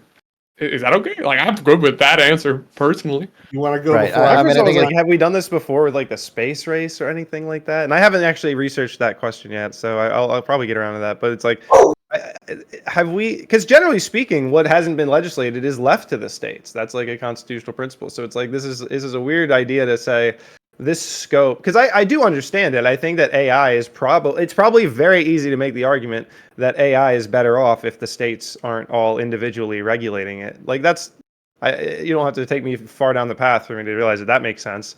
But at the same time, like maybe slowing down the development of AI is in our interests, even if it's a little bit like more unpredictable, I guess. But I don't know. I guess it's going to depend on how this is all interpreted, because I think eventually like companies will be run with like AI employee. Like, what happens when the first fast food restaurant opens and it's like literally just a person there that running a bunch of AI? There's a bar that just opened Well, up this with is what that here in San Antonio. this is It's what literally it's- just walk in. There's So, no like, staff. Yeah, Should a this state is- be able to say we don't allow you to open a bar with AI servers That's because not we what don't Well, want this is this? what- Like we well, just I- a state. Why couldn't a state do that? In I mean, theory, a state should have the I wouldn't right to want a legislate state- that. I wouldn't want to say to that, but I think I don't think the federal government should necessarily have the power to tell them that they like can't do that. But this is why it's stupid, okay? Because there's an obvious solution, okay? AI was trained on humanity. It was trained on works that humanity collectively developed, okay? Its profits should pay dividends to humanity. A state should just tax the AI rents, okay, and invest it in a sovereign wealth fund and pay people out, okay? There's an obvious solution, and it's dumb if states can't do that. Wait, you said UBI due to AI? Basically, Yeah, you I mean, like the that? sovereign You like wealth when I fund, you did can that use it for branding, fun. guys? I got it. Anyway, go You ahead. can We use it to should fund take whatever. profits away from the people actually developing the AI and put it into the government, which is, somewhat it's left wing. My left wing take though is pre-Clinton. I'm going to go with fuck right wing federalism. These states all having an input on regulation and how fast we can develop AI, and not only is going to make us lose the race to China, but it's also something that we've been doing. Minnesota, I think in the 1920s, did something similar to this, barring But Minnesota local. would be Minnesota. Yeah, barring local, and then it was pushed to the federal level. Okay. I want to say a space program and a taxation program. So yeah, this has been done in the past, and But do we what do this with like the does- internet? Does it make sense to do this with the internet too? I think the Like, internet why was should a was, state be like you? Could a state taxation. legislate in the internet? taxation on the internet was what it was. But no, this is classic left wing federalism, top down federalism, where we have the federal government, not even left wing. It's pro federalist versus anti federalist. This has been going on since before the Constitution. The federal government is saying and they do legally have this power to say we're not going to let the states legislate on this. And the reason being is because when you have a top down structure that's run by a very small amount of people, you can move faster. Like if you look at the honest pros and cons of an authoritarian country, in principle, though, what's not legislated by the federal government is left to the states, and there is a supremacy clause. The federal government does govern the states, but this is a little bit different because it's saying that where typically the states would have total right to legislate, it's not that they're being handed legislation that they have to implement or anything like that. They're just being told they can't legislate in that area, which is not exactly the same as the conversation about like the supremacy clause or having like the federal government supersede over the state government. Do you? Let me. I'll play this game because I just think this seems like a pretty like extreme I don't Like, really have. if you're a state governor, are you not like, oh, what the hell? Like, Well, maybe we were interested yeah, in. I'll throw something in here. I like don't have a hard opinion on this. I'm gonna be honest because I'm like not researched, enough on it to be whatever. I mean, I'm already kind of hesitant to AI, but it's the future. So what are we gonna do? Does this not seem to you, Pent, like a very similar situation to like the Articles of Confederation, where you have 13 states having their own currency, and we don't have a unified government? Now we have 50 states, and they're all gonna have 50 different AI standardizations, and you're gonna have like what might be allowed in Texas might not be allowed in California. What might be allowed in Florida might not be allowed in Louisiana. And like now, you can't have a universal AI for all these things. Or websites, for example, that use AI might not be able to do this. Or what if you have AI makes cars in Texas, and California wants to stimulate, I don't know, fucking car. Oh, here, a better one. Michigan wants to stimulate car growth and workers having jobs. So now we're going to regulate that we can't buy cars produced exclusively by AI factories. Like, do you not see where this could be an issue in the long term? I do, but this hasn't been implemented yet. So as of right now, today, this isn't an issue, and I don't see what we're trying to prevent. Like, if we had this issue where right now we had dramatically different rules and like it was very, very blatant, like AI companies just couldn't do anything in like Idaho or something like that, maybe then it would make sense. But we don't have that really happening. Like, we have, generally speaking, states are interested in AI technology. I don't think states are going to want to like obstruct the development of AI, but the idea is that we're basically saying by passing this, we cannot fathom any reasonable circumstance where a state would want to or needs to regulate in this area. Well, I'll give you an example whether right we now. can come up with one or not, is what would if we could come up with one scenario where we could all agree, like, the state absolutely should be able to pass this law and it's within the scope of this moratorium. I'll give you an example right now. This is an easy one, right? So we just talked about AI bartenders, right? What if McDonald's, for example, wanted to replace all the people with AI, right? Okay, and New Jersey, who has gas stations, right, where they require you to have someone else pump your gas station, goes, hey, we're going to want to write a law saying we require McDonald's to staff their people with humans, right? Do you think that the state should have the ability to say, hey, just like New Jersey did with, hey, you were required to use our gas pumpers because this is the thing that we don't want all these people losing jobs as opposed to pumping your own gas? Do you think that states should be allowed to dictate whether you have a self-serve restaurant or if you should be able to have an AI-controlled one? I think that's a good example. I think another example that just came to mind, because you sort of got the train moving, but like a state could be like, you can't have self-driving unmanned vehicles driving on our roads. Like, we are going to legislate that, even if it's, and look, you can use the AI driving maybe, but say a state is saying, look, you can use AI driving, it's safer, whatever, blah, blah, blah, but we require that there is a person on board observing and like monitoring this. Even if they're like, ultimately, this is just to protect jobs, whatever, who cares? But a state should be able to, that just should be on the table for a state to discuss and like determine whether that's their best path of action or not. Can I also say something? It is actually really, really, really valuable to have states pilot regulations because there are 50 of them. That's an interesting point. When it's really novel, something like AI, it is usually a pretty good thing for the states to just like kind of figure it out on their own. And then we look at the states where things are generally the most successful. And hey, guess what? We just did a small little science experiment. But and then maybe it would be useful to try and standardize once we have any idea what the hell the regulation should be after the states have already kind of played around with it.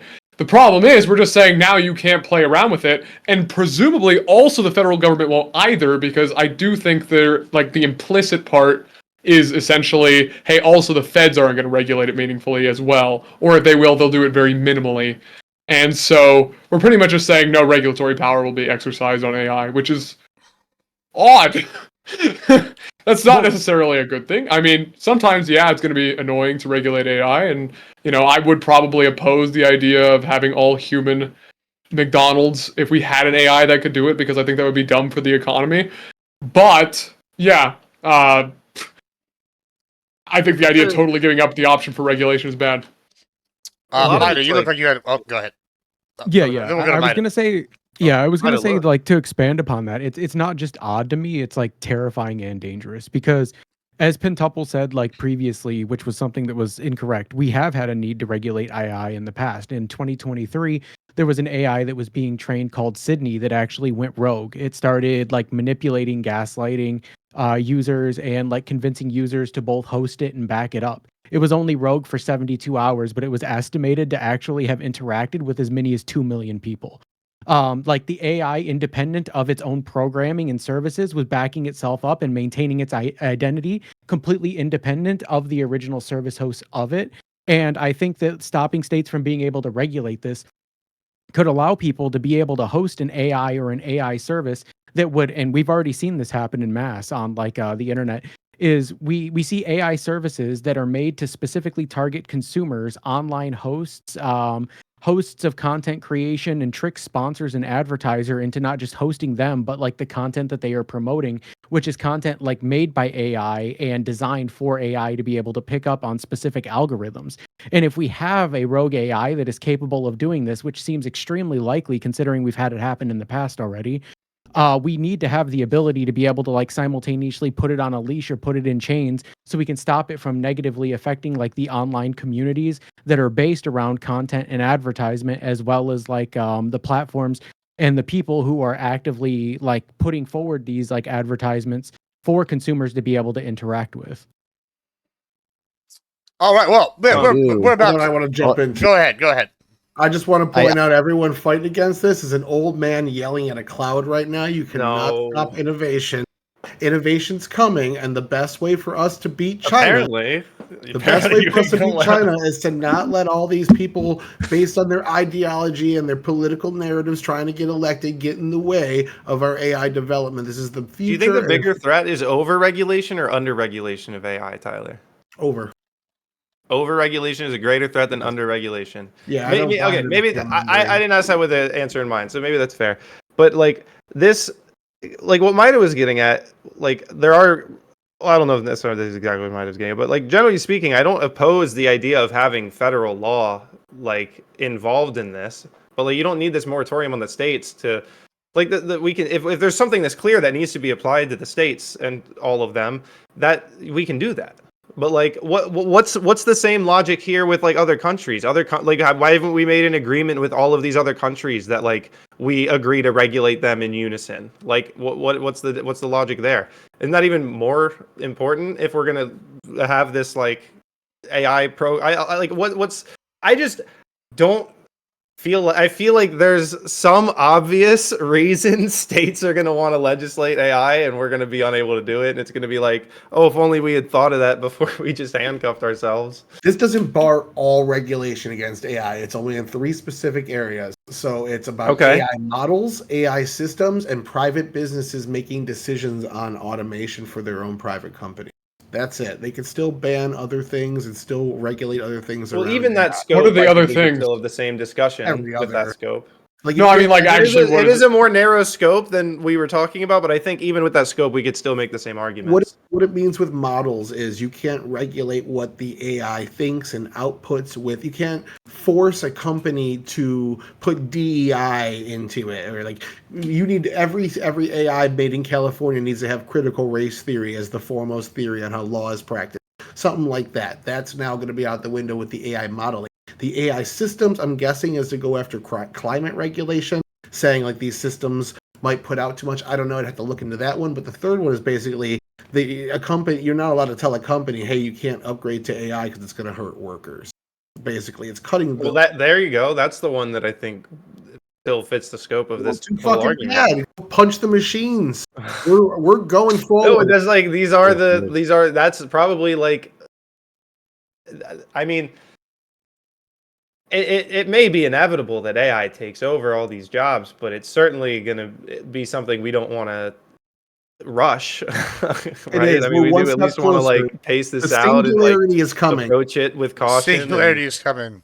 We will all be merged with the machines very soon. Yeah. And the get there, the better. You gonna get Neuralink? You gonna get the Neuralink? No, Neuralink will be the beta test. I want to wait for the real deal to come when we are actually fully integrating our brains into AI. The singularity is coming. We will be the Borg. Well, that's what will happen. What will happen when you are? Go ahead. Go for it, Nalpon. You haven't talked. We'll wrap up. Pentuple. We're not talking about the board. Do you think that red states should be forced to subsidize high tax blue states via increasing the SALT deduction? What the fuck? What? You don't even know what the SALT What? deduction is, do you? Okay, that's No, State what are we local talking tax about? It's a deduction. pop quiz. What are we doing here? What are you It's talking part of the about? bill. It's part of the bill he was talking. it's part of the big budget Salt bill. It's deduction? increasing the Sure. SALT deduction. Fuck it. You think that red states should be forced to subsidize the wasteful spending in Democrat blue states? To some degree, I think we should. bring God it back. damn I it, don't, I bro. don't care. I don't care. I'm sorry. No, subsidize You each don't other. care. That's I don't care. All the states subsidize each other. It costs more because Republican states have less people, so it costs them more to have social programs and whatnot. The states. Yeah, but we're talking the other way around. Yeah, but that's what the union is. There's all sorts of examples where the states help each other out in these ways. So I don't want to get rid of one while we're keeping the rest. Like, why not? Why not Okay. have some salt? Well, all right. On I that would note, let's I do would some make it let's do some worth it. closings, and then we're gonna do some announcements because we got a lot of things to announce here. Some of the people involved. Go ahead. We'll start with you, Tyler. Everything I said was right. We didn't get to all my polling data, but generally, I just want to bring up a couple things. Generally, most people, about 62%, agree that these tariffs are hurting the economy, and then about 52% say in the long term it'll be worth it. So generally, the public's not on board with Trump's current economic decisions, but they are generally on term with his overall stance. And with his national security, crime, border policy, I think he has the political capital to take this risk. And if it succeeds, the Republican Party is going to be the party of the working class very soon. If it fails, they won't get elected for probably 10 more years. Not fun. Yeah, I think basically everything economically Trump is doing is indefensible. More than happy to do a 1v1 with Pentuple or Tyler really about the big budget bill or the tariffs, but if Pentuple will refuse, he refuses to talk to me. He refuses to talk to people who even associate with me. He won't do an abortion debate with one of my buddies either. Yeah, a lot of call outs. Which I, The JC think it's kind of telling. No, it's not JC. JC is a But con, yeah, I'm just so we're non-fun. clear. I am a neoliberal, okay? I defend the neoliberal global order, okay? Which is efficient taxes, okay? Not these dumb, stupid tariffs, not these dumb, stupid itemized deductions, okay? It is efficient welfare, not just cutting benefits for people not doing work requirements that don't actually really work or do jack shit other than kick a bunch of low-income people off of Medicaid and add a bunch of bureaucratic hurdles. It's doing efficient taxes and efficient redistribution. You can watch me defend that and also debate tariffs with like 20 other people on my YouTube channel at NonFon, where I upload all my debates, and I stream on Twitch and Kick and Twitter at NonFon420. Fantastic. Mida. Yeah, I will say I think the Trump plan has been somewhat bad. I think about 80% of the decisions made so far have been poor, with about 20% good being like with about 20% being good. And I think that that's mostly as a result of like appealing to like partisan actors and partisan sectors. I won't say that everything has been bad. I never have held that position, but I think it could have done better at reducing government regulations and red tape in the places that needed it the most, but actively went after a lot more of the partisan organizations or people who were against Donald Trump. And as a result of that, we're going to see long-term inefficiencies that weren't necessarily a part of the plan or addressed in any meaningful way. But it could have been handled better, and I'm not necessarily against the implementation of a lot of the things that were put in place, just the way that they weren't, the way that they were implemented. Fantastic. Shenandoah. Yeah. Oh, hold on. The One last second. one? I'm sorry. I'm sorry. No. Mida, where are they going to find you? What do you do? I just crashed. What just happened? Well, Time! Yeah. I'm back. We're back. I don't know what just happened there. Discord disappeared. Hold on. Let me Yeah. just read this Your, up your here. stream, I think, also had an issue too. We'll get it back here. It looks like I'm back. Oh, no, it's just Discord. Yeah, but yeah, we'll go to Mida. Where do they find you? What do you do? What do? I don't do anything right now. I'm currently unemployed, so if you have a job for me, I'd be more than happy to take it. I don't exist. I'm just some random chatter on the internet who like mods for half of Twitch poll. So you'll just see me around. Fantastic. Appreciate it. Senator, go ahead. All right, Mida, you come talk to me after stream. I've been hiring people lately, so, we'll talk about that. Hey, get the fuck out of here. He's in my Discord. I'm making No, my no, fucking no, business no, moves. no. I'm making my goddamn money. Mine is my dude. Mine Out is of all of you, I'm the only one who's ever owned a fucking... Okay, maybe not Gibbs. Okay, other than Gibbs, I'm the only one who's had a small business. So you know what? Fuck you guys. You're all I have communists. the failings. I failed this woman. Just don't worry. Well, wait, go ahead, shut it up. Yeah, anyway, so hi, my name's Chairman Shenandoah. I stream on Twitch at Chairman Shenandoah, and I also have a YouTube where I'm about to drop some video essays, which I'm pretty damn excited about. I just wanted to say that if Trump is a genius, then I'm a goddamn Einstein. So, I ain't no Einstein, so I don't think Trump is no genius. I think if Trump was a genius, he'd be putting through some stable, smart policy that tries to, as Donfon said, efficiently tax and redistribute, and ideally taxing things that are non-reproducible, like land, and redistributing to people and American citizens who actually need it. Trump taxes the poor, cuts taxes for the rich, blames others, creates deficits, fuels inflation, and is like kind of threatening his central bank. We need free trade, we need stable institutions, and we need some fucking fiscal sanity, because holy shit, nobody is delivering that right now, on the left or the right, and that's actually kind of pissing me off. America deserves better. So please watch me on Twitch, because I talk about this a lot more there. Thank you so much, Pentuple. So I'm Pentuple. I'm the host of MAGA Headquarters. I like the big beautiful bill. I'll say I like it. So it's $46.5 billion for the border wall. Fucking hell yeah. Also we stream baseball games, and this Saturday at 6 p.m. we will be having our first season 1 Poker League championship table. A champion will be crowned this Saturday. Will it be Tyler? Will it be me? Will it be Gibbs? It won't be Gibbs because he didn't qualify for the final table. But he could have. He could have. He could have, but he missed it. He missed the boat. So stay tuned for season 2 as well, because that'll start in July. And so if you like poker, baseball, politics, Pentuple. Two things. I was gonna say 2 things. Whoever's the champion, asterisk, because best game didn't get in. 2, listen, make sure y'all watch Pentuple's baseball because it is Pride Month, and we gotta support that. And then 3rd, let's just go through all the exciting things. Is Pentuple a homosexual? Well, anybody that plays baseball is. So moving on to that's a joke. It's okay. Don't hunt me down. I just believe it. I was like, okay. Yeah. I mean, I don't want to offend the gays. Some of them are nice people, and baseball people sus.